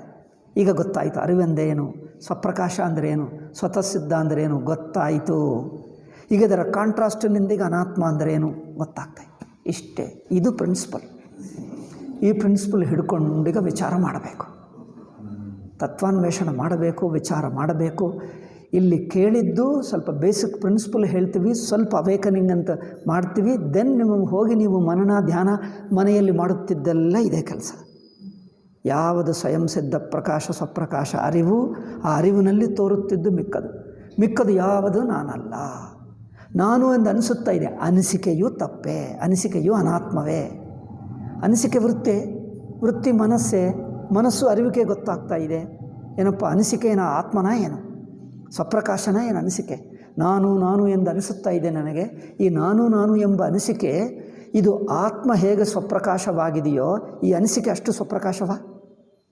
ಈ ನಾನೆಂಬ ಅನಿಸಿಕೆ, ಆತ್ಮದ ಅರಿವು ಎಷ್ಟು ಸ್ವಪ್ರಕಾಶ ಸ್ವತಃ ಸಿದ್ಧವಾಗಿದೆಯೋ ನಾನೆಂಬ ವೃತ್ತಿ ಅಷ್ಟು ಸ್ವಪ್ರಕಾಶವ, ಅಷ್ಟು ಸ್ವತಃ ಸಿದ್ಧವ ಅಲ್ಲ. ಆಗ ಅದೇ ಗೊತ್ತಾಯಿತು. ಅಹಂ ಬುದ್ಧಿ ಸಾಕ್ಷಿ, ಸ್ವತಃ ಸಿದ್ಧ ಸ್ವಪ್ರಕಾಶವೇನೋ ಸಾಕ್ಷಿ ಆತ್ಮ, ಸಾಕ್ಷಿ ಚೈತನ್ಯ. ಈಗ ಈ ಅಹಂ ವೃತ್ತಿ ಎನ್ನುವುದು ಇದು ವೃತ್ತೇ, ಇದು ಅನಾತ್ಮ. ಈಗ ನಾನೇನು ತಿಳ್ಕೊಂಡೆ, ಈ ಅಹಂ ವೃತ್ತೇ ನಾನು ಅಂತ ತಿಳ್ಕೊಂಡೆ. ಇದಕ್ಕಿಂತ ಹಿಂದಿಂದೇನಿಲ್ಲ. ಈ ಅಹಂ ವೃತ್ತೇ ಅರಿವು, ಅಹಂ ವೃತ್ತೇ ಆತ್ಮ. ಈ ನಾನೆಂಬ ಬುದ್ಧಿ ಇದೆ ನೋಡಿ, ನಾನು ಎಂದ ಅನಿಸಿಕೆ, ಈ ಅನಿಸಿಕೆನೇ ಆತ್ಮ, ಇದೇ ಸ್ವತಃ ಸಿದ್ಧ, ಇದೇ ತತ್ವ ಅಂದ್ಕೊಂಡಿದ್ದಿ. ಇಷ್ಟು ವಿವೇಕ ಮಾಡಿದ್ದಾಗ ಅದು ಸ್ವತಃ ಸಿದ್ಧ ಅಲ್ಲ, ಸ್ವಪ್ರಕಾಶ ಅಲ್ಲ, ತಾನು ಇರುವುದಲ್ಲ. ಅದು ಒಂದು ಮನಸ್ಸೇ, ಅದು ಒಂದು ಅನಾತ್ಮೆ, ಅದು ಒಂದು ಕಲ್ಪಿತವೇ, ಅದು ಒಂದು ಪರಾಧೀನವೇ. ಇಷ್ಟು ಗೊತ್ತಾದರೆ ಇದು ವಿವೇಕ ಮಾಡಬೇಕು. ಅದರಿಂದ ಇಷ್ಟೊತ್ತು ನಾವು ಹೇಳಿದ್ದು ಒಂದು ವಿಚಾರ, ಒಂದು ಸೆಲ್ಫ್ ಎನ್ಕ್ವೈರಿ ನಡೆಯುತ್ತಾ ಇದೆ. ಆತ್ಮ ವಿಚಾರ, ಆತ್ಮ ಅನ್ವೇಷಣ. ಅದು ಯಾವ ಮಟ್ಟದಲ್ಲಿ ಈಗ ಹೇಳಿದ್ದೀವಿ ನೋಡಿ, ಇದೆಲ್ಲ ಇಂಟೆಲೆಕ್ಚುವಲ್ ಕಾನ್ಸೆಪ್ಟ್ಗಳಲ್ಲ, ಅನುಭವ ಗಮನಿಸುವುದು. ಆ ಮಟ್ಟದಲ್ಲಿ ವಿಚಾರ ನಡೆಯುತ್ತಾ ಇರಬೇಕು. ಇದು ಇನ್ನೊಬ್ಬರಿಗೆ ಹೇಳೋಕ್ಕಾಗಲ್ಲ. ಅನ್ಲೆಸ್ ಅ ಪರ್ಸನ್ ಆಲ್ಸೋ ಜಿಜ್ಞಾಸುವಾಗಿ, ತತ್ವ ಜಿಜ್ಞಾಸುವಾಗಿ ಈ ಮಟ್ಟಕ್ಕೆ ಬಂದರೆ then he will understand. Otherwise you going talk to your friends, ನೀನು ಹುಚ್ಚಾಯಿದೆ ಏನೇನೋ ಮಾತಾಡ್ತಾ ಏನಿಲ್ಲ ಎಂದು ಹೇಳ್ತಾರೆ. You can't talk to your friends. ನೀವೇ ಇಟ್ಕೊಳ್ಳಬೇಕು ಅಥವಾ ಇನ್ನೊಬ್ಬ ಸಾಧಕನಿಗೆ ಹೇಳಬೇಕೇ ಹೊರತು ಅವ್ರಿಗೆ ಹೇಳೋಕ್ಕೆ ಆಗಲ್ಲ. You can not share with them because they can't even understand. ಅವರ ಲೆವೆಲೇ ಬೇರೆ. ಅವರು ಎಲ್ಲೋ ಇರ್ತಾರೆ, ಲೌಕಿಕ ವಸ್ತುಗಳು, ಲೌಕಿಕ ವಸ್ತುಗಳು, ಘಟನೆಗಳು, ಭೋಗಗಳು, ಮಾರ್ಕೆಟು, ಅಲ್ಲಿಲ್ಲೇ ಇರ್ತಾರೆ. ಉದ್ಯೋಗ, ಸಂಪಾದನಾ, ಆ ವಸ್ತುಗಳಲ್ಲೇ ಇರುತ್ತಾರೆ ಹೊರತು ಈ ಗಮನ ಇಲ್ಲವೇ ಇಲ್ಲ, ಅವರಿಗೆ ಯೋಚನೆ ಇಲ್ಲ. ಆದ್ದರಿಂದ ಇಲ್ಲಿ ಗುರುಗಳು ಹೇಳಿದ್ದು ಸ್ವತಃ ಸಿದ್ಧ ಎಂದು ಹೇಳಿದೆ. ಆ ಸ್ವತಃ ಸಿದ್ಧ, ಈಗ ಶಿಷ್ಯ ಹೇಳ್ತಾನೆ, ಆತ್ಮ ಚೈತನ್ಯ ರೂಪ ಎಂದು ಗೊತ್ತಾಯಿತು, ಅದು ಸ್ವತಂತ್ರ ಎಂದು ಗೊತ್ತಾಯಿತು, ಆದರೆ ಅದು ಕೂಟಸ್ಥ ಎಂಬುದು ನನಗೆ ಸಂದೇಹವಿದೆ ಎಂದು ಹೇಳ್ತಾನೆ. ಕೂಟಸ್ಥ ಅಂದ್ರೇನು? ಕೂಟಸ್ಥ ನಿತ್ಯ. ಕೂಟಸ್ಥ ಎಂಬುದು ನಿತ್ಯತ್ವಕ್ಕೆ ಕೂಟಸ್ಥ ಹೇಳ್ತೀವಿ. ನಮ್ಮ ಶಾಸ್ತ್ರದ ವಿಚಾರದಲ್ಲಿ ನಿತ್ಯ ಅಂದರೆ ಎಟರ್ನಲ್, ಎಂದಿಗೂ ಇರುವುದು. ಎಂದಿಗೂ ಇರುವುದು ಎರಡು ಬಗೆ. ಎಂದಿಗೂ ಇರುವುದು ಎರಡು ಬಗೆ. ಒಂದೇನೋ ಬದಲಾಯಿಸ್ತದೆ ಇರುತ್ತದೆ, ಸ್ವಲ್ಪ ಬದಲಾಯಿಸ್ತದೆ, ಆದರೆ ಅದೇ ಎಂದು ಗೊತ್ತು ಮಾಡಬಹುದು. ಸ್ವಲ್ಪ ಬದಲಾಯಿಸ್ತದೆ, ಸ್ವಲ್ಪ ಬದಲಾಯಿಸಿದರೆ ಅದು ಅದೇ ವಸ್ತುವೆಂದು ಗೊತ್ತು ಮಾಡಿಕೊಳ್ಳಬಹುದು. ಈಗ ಇನ್ನೊಂದು ಅನ್ನಿಸ್ತದೆ, ಒಂದು ಚೂರು ಬದಲಾಯಿಸಲ್ಲ, ಅದೇ ಬಗೆ ಇರುತ್ತದೆ. ಎಷ್ಟು ವರ್ಷ ಆದರೂ ಹಾಗೇ ಇರುತ್ತದೆ. ಮನುಷ್ಯ ಶರೀರ ನೋಡಿ, ಒಂದು 5 ವರ್ಷ ಆದ ನಂತರ ಸ್ವಲ್ಪ ಬದಲಾಯಿಸ್ತಾನೆ, ಆದರೆ ಅವನೇ ಎಂದು ಗೊತ್ತು ಮಾಡ್ತೀವಿ. ಇದು ತಾತ್ಕಾಲಿಕವೇ, ಏಕೆ ಕೆಲವು ದಿವಸಕ್ಕೆ ಈ ಶರೀರವೂ ಹೋಗುತ್ತದೆ. ಸುಮ್ಮನೆ ಒಂದು ಉದಾಹರಣೆಯಾಗಿ ಹೇಳ್ತಾ ಇದ್ದೆ. ನದಿ ಇರುತ್ತದೆ ನೋಡಿ, ನೀರು ಹರಿಯುತ್ತಾ ಇದೆ, ಅದೇ ನೀರಿಲ್ಲ, ಆ ನೀರು ಹೋಗ್ತಾ ಇದೆ, ಬಟ್ ನೀರು ಅದೇ ಎಂದು ನಮಗೆ ಅನಿಸುತ್ತದೆ, ನದಿ ಅದೇ ಅನಿಸುತ್ತದೆ. ಪಂಚಭೂತಗಳು ಅಷ್ಟೇ, ಪೃಥ್ವಿ ಹಾಗೇ ಇರುತ್ತದೆ. ಎಷ್ಟೋ ವರ್ಷಗಳಿಂದ ಪೃಥ್ವಿ ಬದಲಾಯಿಸ್ತಾ ಇರುತ್ತದೆ, ಬದಲಾಯಿಸಲ್ಲವ? ಗುಂಡಿ ಏನೋ ಗಡ್ಡ ಆಗುತ್ತದೆ, ಇನ್ನೇನೋ ಬದಲಾಯಿಸ್ತದೆ ಅಲ್ಲವೇ? ಎತ್ತರ ಆಗುತ್ತದೆ, ಬೆಟ್ಟ ಆಗುತ್ತದೆ, ಬೆಟ್ಟ ಏನೋ ಗುಂಡಿ ಆಗ್ತದೆ, ಗುಂಡಿ ಬೆಟ್ಟ ಆಗ್ತದೆ, ಹೆಚ್ಚು ಕಮ್ಮಿ ಆಗ್ತಾನೆ ಇರುತ್ತದೆ. ಆದರೂ ಒಟ್ಟು ಪೃಥ್ವಿ ನೋಡಿದ್ದರೆ ಸೇಮ್, ಒಟ್ಟು ಪೃಥ್ವಿ ಅದೇ. ಅದಕ್ಕೆ ಮೇಲಿನ ಕಾರಣಗಳು ಬದಲಾಯಿಸ್ತಾ ಇದ್ದರೂ ಒಟ್ಟು ಪೃಥ್ವಿ ಸೇಮ್. ಇದನ್ನು ಪರಿಣಾಮಿ ನಿತ್ಯ ಎಂದು ಹೇಳ್ತೀವಿ. ಪರಿಣಾಮಿ ಅಂದರೆ ಸ್ವಲ್ಪ ಒಂದು ಅಂಶದಲ್ಲಿ ಬದಲಾಯಿಸ್ತಾ ಇದ್ದರೂ ಅದೇ ಎಂದು ಗೊತ್ತು ಮಾಡಿಕೊಳ್ಳಬಹುದು, ಆದರೆ ಒಂದು ಚೂರು ಬದಲಾಯಿಸ್ತದೆ. ಅದರಿಂದ ಮೂಲ ಸ್ವರೂಪ ಬದಲಾಯಿಸಲ್ಲ, ಮೇಲೆ ಸ್ವಲ್ಪ ಆಂಶಿಕ ಬದಲಾವಣೆ, ಪಾರ್ಷಲ್ ಚೇಂಜ್ ಆಗುತ್ತದೆ. ಇದನ್ನು ಪರಿಣಾಮಿ ನಿತ್ಯ ಹೇಳ್ತೀವಿ. ಇನ್ನೊಂದು ಕೂಟಸ್ಥ ನಿತ್ಯ. ಕೂಟಸ್ಥ ನಿತ್ಯ ಅಂದರೆ ಅದಕ್ಕೆ ಯಾವ ಬಗೆಯಾದ ಚೇಂಜ್ ಇಲ್ಲ, ಎಷ್ಟೇ ವರ್ಷ ಆಗಲಿ ಹಾಗೇ ಇರುತ್ತದೆ, ಏನೂ ಚೇಂಜ್ ಇಲ್ಲ. ಹೇಗೆ ಅಂದರೆ ಆಕಾಶ ನೋಡಿ, ಆಕಾಶಕ್ಕೆ ವಯಸ್ಸಿದೆಯಾ? ನೀವು ಚಿಕ್ಕನಿರುವಾಗ ಆಕಾಶ ನೋಡಿದ್ದೀರಿ, ಈಗ ಆಕಾಶ ನಾನು ನೋಡಿದ್ದೇನೆ. ನೀವು ಯಾವುದೋ ಮನೆ ನೋಡಿದ್ದರೆ, ನಾನು ಹಿಂದೆ ನೋಡಿದ ಮನೆ, ಈ ಮನೆ ಈಗ ತುಂಬ ಹಳೆದಾಯಿತು ಅನಿಸುತ್ತದೆ. ಗೋಡೆಗಳೆಲ್ಲ ನೋಡಿದ್ದರೆ ಸ್ವಲ್ಪ ಹಳೆದಾಯಿತು, ಜೀರ್ಣವಾಯಿತು ಅನಿಸುತ್ತೆ. ಆಕಾಶವು ಜೀರ್ಣವಾಗಿದ್ದು ನೋಡಿದ್ದೀಯಾ? ಮುದುಕ ಆಕಾಶ ನೋಡಿದ್ದೀರಾ? ಆಕಾಶ ನಾನು ಚಿಕ್ಕವನಾಗಿರುವಾಗ ನೋಡಿದೆ, ಈಗ ಮಾತ್ರ ತುಂಬ ದಿವಸ ಆಯಿತು, ಮುದುಕನಾಗಿಬಿಟ್ಟ. ಆಕಾಶದಲ್ಲಿ ಯಾವ ಗುಣಗಳು, ಯಾವ ಆಕಾರ ಆಕಾರ ಬದಲಾಯಿಸ್ತದೆ, ಗುಣಗಳು ಬದಲಾಯಿಸ್ತದೆ, ಏನು ಬದಲಾಯಿಸ್ತದೆ? ಯಾವ ಚೇಂಜ್ ಹೇಳೋಕ್ಕಾಗಲ್ಲ. ಆದ್ದರಿಂದ ಆಕಾಶವು ಒಂದೇ ಬಗೆ ಇರುತ್ತದೆ. ಎಷ್ಟು ಇವತ್ತು ನೋಡಿದ್ದು ನಾಳೆ ನೋಡಿದ್ದು ಇದು ನಿನ್ನೆ ಆಕಾಶವೋ ಇವತ್ತು ಆಕಾಶವೋ ವ್ಯತ್ಯಾಸವೇ ಗೊತ್ತಾಗಲ್ಲ. ವಸ್ತು ನೋಡಿದ್ದರೆ ಒಂದು ಹೂ ತಗೊಂಡು ಬನ್ನಿ, ನಿನ್ನೆ ಹೂಗಿ ಇವತ್ತಿನ ಹೂಗಿ ವ್ಯತ್ಯಾಸ ಗೊತ್ತಾಗಲ್ಲ. ನಿನ್ನೆ ಹೂವು ಫ್ರೆಶ್ ಇರುತ್ತದೆ, ಇವತ್ತಂದರೆ ಸ್ವಲ್ಪ ಹಳೆದಾಯಿತು. ಇನ್ನೊಂದು ದಿವಸ ಇನ್ನೂ ಸ್ವಲ್ಪ ಹಳೆದಾಗ್ತದೆ, ಇನ್ನೊಂದು ದಿವಸ ಇನ್ನೊಂದು ಹಳೆದಾಗ್ತದೆ. ಎಷ್ಟೆಷ್ಟು ದಿವಸ ಕಳೆಯುತ್ತದೋ ಅಷ್ಟಷ್ಟು ಅದು ಜೀರ್ಣವಾಗುತ್ತದೆ, ಕ್ಷೀಣವಾಗುತ್ತದೆ, ಮುದುಕಾಗಿ ಬಿಡ್ತಾನೆ. ಆದರೆ ಆಕಾಶ ಮಾತ್ರ ನೀವು ನೋಡಿ, ಒಂದು 10 ದಿವಸಕ್ಕೆ ಬನ್ನಿ, ಒಂದು ವರ್ಷಕ್ಕೆ ಬಂದು ನೋಡಿ, ಅದು ವರ್ಷ ಹಿಂದೆ ನೋಡಿರುವ ಆಕಾಶಕ್ಕೆ ಇವತ್ತಿನ ಆಕಾಶಕ್ಕೆ ಏನಾದರೂ ವ್ಯತ್ಯಾಸ ಇದೆ? ಇಲ್ಲ. ಅದನ್ನು ಕೂಟಸ್ಥ ನಿತ್ಯ, ನಿರ್ವಿಕಾರ ನಿತ್ಯ ಎಂದರ್ಥ. ವಿಕಾರ ನಿತ್ಯ ಅಂದರೆ changing continuity, changes but continues. Changing continuity is ಪ್ರವಾಹ ನಿತ್ಯ, ಚೇಂಜ್ಲೆಸ್ ಎಕ್ಸಿಸ್ಟೆನ್ಸ್ ಈಸ್ ಕೂಟಸ್ಥ ನಿತ್ಯ. ಒಂಚೂರು ಬದಲಾಯಿಸ್ತಿದ್ದರೂ ಕಂಟಿನ್ಯೂ ಆಗ್ತದೆ ಇದು, ಬಟ್ ಕಂಟಿನ್ಯೂಟಿ ಪೂರ್ತಿ ಬ್ರೇಕ್ ಆಗಲ್ಲ, ಅಷ್ಟು ಮಾತ್ರ ಇರುತ್ತದೆ ಪ್ರವಾಹ ನಿತ್ಯ ಅಂದರೆ. ಕೂಟಸ್ಥ ನಿತ್ಯಕ್ಕೆ ಆಕಾಶ ಹಾಗಿರುತ್ತದೆ, ಎಂದಿಗೂ ತಾನೇ ತಾನು. ಚೈತನ್ಯ ಆತ್ಮಕಿ ಇನ್ನು ಹೇಳ್ತಾನೆ, ನಚ ತಥಾ ಆತ್ಮನಸ್ತವ ಸ್ವವಿಷಯಿಕ ದೇಶೋಪಲಬ್ಧಿ. ಆತ್ಮಗೆ ಒಂದು ಅಂಶ ಬದಲಾಯಿಸ್ತದೆ, ಒಂದು ಅಂಶ ಬದಲಾಯಿಸಲ್ಲ ಎಂದಲ್ಲ.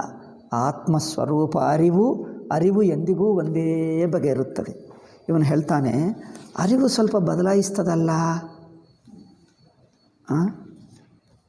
ನಾವು ಮೈಂಡ್ ಡಲ್ ಇದ್ದರೆ ಅರಿವು ಕಮ್ಮಿ ಅನಿಸುತ್ತದೆ, ಬ್ರೈಟ್ ಇದ್ದರೆ ಆಹಾ ಚೆನ್ನಾಗಿದೆ. ಅರಿವಿನಲ್ಲಿಯೂ ಹೆಚ್ಚು ಕಮ್ಮಿ ಆಗ್ತಾ ಇದೆ ಅಲ್ಲವೇ? ಅದೆಲ್ಲ ಮನಸ್ಸು, ಅರಿವಲ್ಲ. ಬ್ರೇನ್ ಸ್ವಲ್ಪ ಬ್ರೈಟ್ ಆಗುತ್ತೆ, ಬಟ್ ಅರಿವು ಒಂದೇ. ಅರಿವು ಹೆಚ್ಚು ಕಮ್ಮಿ ಇಲ್ಲ. ಸೂರ್ಯನ ಬೆಳಕು ಒಂದು ಕಡೆ ದಟ್ಟವಾಗಿರುತ್ತದೆ, ದಟ್ಟವಾಗಿ ಅಂದರೆ ಹೆಚ್ಚು ಬೆಳಕಿದ್ದರೆ ಬಿಸಿ ಆಗಿಬಿಡ್ತದೆ. ಕೆಲವೊಮ್ಮೆ ಒಂದು ಚೂರು ಸಣ್ಣ ಕಿರಣ ಅಂದರೆ ಬೆಳಕಿನ ಕಿರಣ ಕಮ್ಮಿ ಇದ್ದರೆ ಸ್ವಲ್ಪ ಅಷ್ಟು ಸ್ಪಷ್ಟವಾಗಿ ಕಂಡು ಬರಲ್ಲ. ಸಣ್ಣ ಲೈಟ್ ನೋಡಿ, ಅಥವಾ ಒಂದು 2-3 ಲೈಟ್ಗಳು, ಫ್ಲಡ್ ಲೈಟ್ ನೋಡಿ. ಫ್ಲಡ್ ಲೈಟ್ನಲ್ಲಿ ಬೆಳಕು ಹೆಚ್ಚಿನ ಭಾಗ ಇದೆ, ಸಣ್ಣ ಲೈಟ್ನಲ್ಲಿ ಬೆಳಕು ಕಮ್ಮಿ ಭಾಗ ಇದೆ. ಅದರಿಂದ ವ್ಯತ್ಯಾಸ ಗೊತ್ತಾಗ್ತದೆ. ಅರಿವು ಹಾಗಿರುತ್ತದ? ಪ್ರಜ್ಞಾನ ಘನ ಎಂದು ಹೇಳಿದ್ದೇವೆ. ಆಲ್ವೇಸ್ ಒಂದೇ ಟೈಪು. ಹೇಗಂದರೆ ಆಕಾಶ ಒಂದು ಕಡೆ ದಟ್ಟವಾಗಿದೆ, ಒಂದು ಕಡೆ ತೆಳ್ಳಗೆ ಇದೆ. ತೆಳ್ಳಗೆ ಹೇಳ್ತಾರ, ಲೈಟ್ ಡೈಲ್ಯೂಟ್, ತೆಳ್ಳಗೆ. ಒಂದು ಕಡೆ ತೆಳ್ಳಗೆ, ಒಂದು ಕಡೆ ದಪ್ಪಗಾಗಿದೆ, ಒಂದು ಕಡೆ ಥಿಕ್ಕಾಗಿದೆ ಎಂದು ಹೇಳಬಹುದಾ? ನೀವು ಇಲ್ಲಿ ನೋಡೋ ಆಕಾಶ ಅಲ್ಲಿ ನೋಡಿ, ಎಲ್ಲ ಕಡೆ ಒಂದೇ ಬಗೆ ಇದೆ ಇಲ್ಲವಾ? You cannot make an distinction. ಆಕಾಶವು ದೂರನೂ ಗೊತ್ತಾಗಲ್ಲ. 100 ಕಿಲೋಮೀಟರ್ ಆದರೂ ಕಂಡೇ ಬರಲ್ಲ. ಆಕಾಶದಲ್ಲಿ ಡಿಸ್ಟೆನ್ಸ್ ಹೇಗೆ 1 ಕಿಲೋಮೀಟರ್ ಆಗಲಿ 5 ಕಿಲೋಮೀಟರ್ ಆಗಲಿ ಏನೂ ಇಲ್ಲ, ಏನು ಹೇಳೋಕ್ಕೆ ಆಗಲ್ಲ. ಆ ತರಹ ಚೈತನ್ಯವು ಒಂದೇ ಬಗೆ ಇರುತ್ತದೆ, ಅದು ಕೂಟಸ್ಥ ನಿತ್ಯ. ನಮ್ಮಲ್ಲಿ ಏನು ಬದಲಾವಣೆ ಅನಿಸುತ್ತದೋ ಅದು ಅಂತಃಕರಣದ ಧರ್ಮವೇ ಹೊರತು ಆತ್ಮದ ಸ್ವರೂಪವಲ್ಲ. ಇದು 50ನೆಯದು. ಉಪಲಬ್ಧೇರೇವ ಅಪರಿಣಾಮಿತ್ವಾತ್ ಕೂಟಸ್ಥತ್ವ ಸಿದ್ಧಂ. ಆತ್ಮ ಚೈತನ್ಯವೇ ಅಪರಿಣಾಮಿ ಅಂದರೆ ಬದಲಾಯಿಸಲ್ಲ. ಎಷ್ಟೇ ಅನುಭವಗಳು ಬರುತ್ತವೆ ಹೋಗ್ತವೆ, ನಾವು ಏನೇನೋ ತಿಳ್ಕೊಳ್ತೀವಿ, ಪದಾರ್ಥಗಳನ್ನು ತಿಳ್ಕೊಳ್ತೀವಿ, ಅನುಭವಗಳನ್ನು ಪಡ್ಕೊಳ್ತೀವಿ, ಅನುಭವಗಳೆಲ್ಲ ಬರುತ್ತವೆ ಹೋಗ್ತವೆ. ಅರಿವು ಮಾತ್ರ ಹೆಚ್ಚಾಗಲ್ಲ, ಕಮ್ಮಿ ಆಗಲ್ಲ. ಆದ್ದರಿಂದ ಅರಿವು ಮಾತ್ರ ಒಂದೇ ಬಗೆ ಕೂಟಸ್ಥ. ಆಕಾಶ ಹಾಗೆ ಅನಂತವಾಗಿದೆ, ಒಂದೇ ಬಗೆ ಇದೆ, ಅದಕ್ಕೆ ಹೆಚ್ಚು ಕಮ್ಮಿ ಆಗಲ್ಲ. ನಿತ್ಯೋಪಲಬ್ಧಿ ಮಾತ್ರ ಏವ ಹಿ ಉಪಲಬ್ಧ. ಈಗ ಇನ್ನೊಂದು, ಅವಿದ್ಯೆಯಿಂದಲೇ ಆತ್ಮನಲ್ಲಿ ಅರಿವೆಂಬ ವಿಕಾರವಾಗುವುದು. ಆತ್ಮನಲ್ಲಿ ಹೀಗೆ ಗೊತ್ತಾಯಿತು, ಹೀಗೆ ಗೊತ್ತಾಗಲಿಲ್ಲ, ಏನೋ ಅರ್ಥವಾಗ್ತಾ ಇಲ್ಲ ಅನಿಸಿದ್ದರೆ ಅದೆಲ್ಲ ಮನಸ್ಸಿನಲ್ಲಿ ವ್ಯತ್ಯಾಸ ಆಗುತ್ತದೆ. ಮನಸ್ಸಿಗೂ ಒಂದು ಹಿಡಿತಕ್ಕೆ ಬರುತ್ತದೆ, ಕೆಲವೊಮ್ಮೆ ಅರ್ಥವಾಗಲ್ಲ. ಏನೋ ಹೇಳಿದ್ದೆಲ್ಲ ಗೊಂದಲ ಇದೆ, ಸ್ಪಷ್ಟವಾಗಿಲ್ಲ ಹೇಳ್ತೀವಿ. ಅರ್ಥವಾಗಿದ್ದರೆ ಈಗ ಸ್ಪಷ್ಟವಾಯಿತು. ಇದೆಲ್ಲ ಮನಸ್ಸಿನ ವ್ಯತ್ಯಾಸ, ಅರಿವಿನ ವ್ಯತ್ಯಾಸ ಅಲ್ಲ. ಅದೇ ಹೇಳ್ತಾ ಇದ್ದಾರೆ, ಅವಿದ್ಯೆಯಿಂದಲೇ ಆತ್ಮನಲ್ಲಿ ಅರಿವೆಂಬ ವಿಕಾರವಾಗುವುದು. ಇನ್ನೊಂದೇನೆಂದರೆ, ಆತ್ಮನಲ್ಲಿ ಅರಿಯುವವನು ಅರಿವು ವ್ಯತ್ಯಾಸ ಇಲ್ಲ. ನೋವರ್ ಆ್ಯಂಡ್ ನಾಲೆಜ್, ಅರಿವವನು ಅರಿಯುವವನು ಆ್ಯಂಡ್ ಅರಿವು ವ್ಯತ್ಯಾಸ ಇಲ್ಲ. ಅರಿವು ಅರಿಯುವವನು ಒಂದೇ. ಸುಮ್ಮನೆ ಹೆಸರು ಬದಲಾವಣೆಯೇ ಹೊರತು ಅರಿವೇ ಅರಿಯುವವನು ಮತ್ತು ಅವನಿಗಿರುವ ಅರಿವು ಎರಡಲ್ಲ. ಬೆಂಕಿಗೆ ಬೆಂಕಿ ಬಿಸಿ ಅಂದರೆ ಅರ್ಥವೇನು? ಬಿಸಿಗಿಂತ ಬೆಂಕಿ ಬೇರೆ ತೋರಿಸು. ಬೆಂಕಿಗಿಂತ ಬಿಸಿ ಇಲ್ಲ, ಬಿಸಿಗಿಂತ ಬೇರೆ ಬೆಂಕಿ ಇಲ್ಲ. ಬಿಸಿ ಬೇರೆ ಬೆಂಕಿ ಬೇರೆ ಹೇಳ್ತೀರಾ? ಬಿಸಿ ಬೆಂಕಿ. ಹಾಗೆ ಅದಕ್ಕೆ ಇನ್ನೊಂದು ಹೆಸರೇ ಹೊರತು ಬೇರೆ ಏನಿಲ್ಲ. ಹಾಗೆ ಇದು ಅರಿಯುವವನು ಅರಿಯು ಒಂದೇ. ಈಗ ಇನ್ನೊಂದೇನಿದೆ, ಅವಸ್ಥೆಗಳಿಂದ ಇವತ್ತು ಈವ್ನಿಂಗ್ ಆಫ್ಟರ್ನೂನ್ ಅಂದ್ಕೊಂಡೆ, ಅದೇ ಇನ್ನೊಂದು ಸೆಷನ್ ಅಂದ್ಕೊಂಡೆ, ಈಗ ನಾಳೆನೇ ಹೇಳೋಣ. ಅವಸ್ಥೆಗಳಿಂದ ಅರಿವು ಬದಲಾಯಿಸ್ತಾ ಇದೆಲ್ಲ ಅನಿಸುತ್ತದೆ. ಈಗ ಅವಸ್ಥೆ ವಿವೇಕ ಮಾಡಿ, ಇದೇನಿದು 54th ಪಾಯಿಂಟ್. ಎಚ್ಚರ ಕನಸುಗಳಿಂದ ಆತ್ಮನಲ್ಲಿ ವಿಕಾರವಿಲ್ಲ. ಈ ಪಾಯಿಂಟು ಇವತ್ತು ಟೈಮ್ ಆಯಿತು, ಮುಗಿಸ್ಬಿಡೋಣ, ನಾಳೆ ಹೇಳೋಣ. ಇವತ್ತು ನೆಕ್ಸ್ಟ್ ಸೆಷನ್ ಆಗಲ್ಲ. ನಮಗೆ ಅನ್ಎಕ್ಸ್ಪೆಕ್ಟೆಡ್ಲಿ ಅವರು 11ಕ್ಕೆ ಮಾಡಿಬಿಟ್ರ. ನಾನು ಹೇಳಿದ್ದೀನಿ ಆಫ್ಟರ್ 12:13 ಆದರೂ ಮಾಡಿ ಅಪಾಯಿಂಟ್ಮೆಂಟ್. ಬಟ್ ಎನಿವೆ ಆಯಿತು ಹೋಗೋಣ ಒಂದು ದಿವಸ. ಆದ್ದರಿಂದ ಅದು ಅವಸ್ಥೆ ವಿವೇಕ ಮಾಡಿ, ಜಾಗೃತ ಸ್ವಪ್ನ ಸುಷುಪ್ತಿಗಳ ವಿವೇಕ ಮಾಡಿ, ಅದರಲ್ಲಿ ಅರಿವು ಮಾತ್ರ ಏನು ಬದಲಾಯಿಸ. ಹಾಂ ಅಂದರೆ ಏನು? ಲೇಟ್ ಆಗ್ತದೆ. ಇರಲಿ, ಬಟ್ಟು ಈಗ ನೀವೇ ಮುಗಿಸಬೇಕು. ನೆಕ್ಸ್ಟ್ ಸೆಷನ್ ಆದರೂ ಮಾಡೋಕ್ಕಾಗಲ್ಲ ನೀವೇ. ಆಯಿತು, ಬಟ್ ನೆಕ್ಸ್ಟ್ ಸೆಷನ್ ಮಾಡಬೇಕಾ? ನೆಕ್ಸ್ಟ್ ಸೆಷನ್ ಮಾಡೋಕ್ಕಾಗಲ್ಲ ನೀವೇ.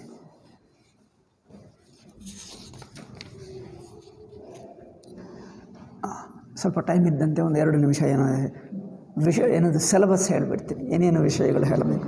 ಒಂದು ಅವಸ್ಥಾತ್ರಯ ವಿವೇಕ ಒಂದು ಪಾಯಿಂಟ್ ಇದೆ, ಅದು ನಾನು ನಾಳೆ ಹೇಳ್ತೀನಿ. ಆತ್ಮ ಚೈತನ್ಯವು ಆಗಂತುಕವಲ್ಲ, ಅದು ಅದೇ ಆಗುತ್ತದೆ. ಆತ್ಮನು ಸ್ವತಃ ಸಿದ್ಧನು. ಆತ್ಮನ ಅರಿವು ನಿತ್ಯ ಮತ್ತೆ ಹೇಳ್ತಾ ಇದ್ದಾರೆ, ಆ ನಿತ್ಯತ್ವ ಮತ್ತೆ ಹೇಳ್ತಾರೆ.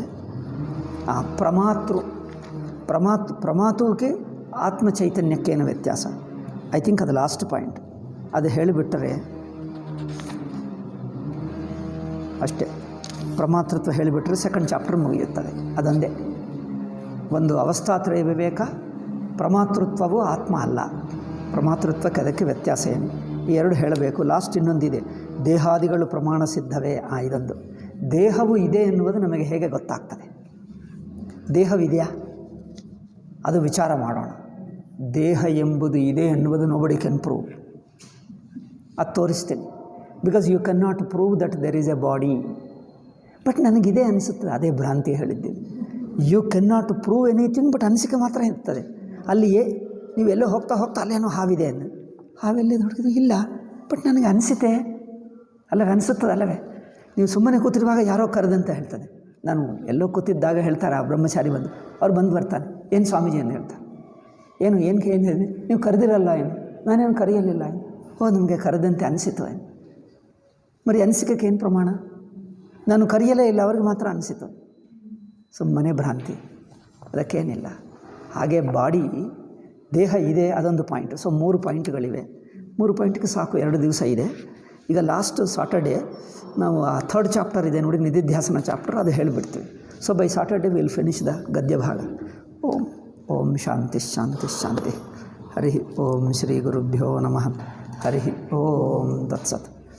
ಒಂದೊಂದು ವಾಕ್ಯ ಹೇಳಬಹುದು. ಅದರಲ್ಲಿ ನಿಮಗೆ ಪದದ ಮೀನಿಂಗ್ ಅಂದರೆ ಮನಸ್ಸು ಎಲ್ಲಿಗೋ ಹೋಗಿಬಿಡ್ತದೆ.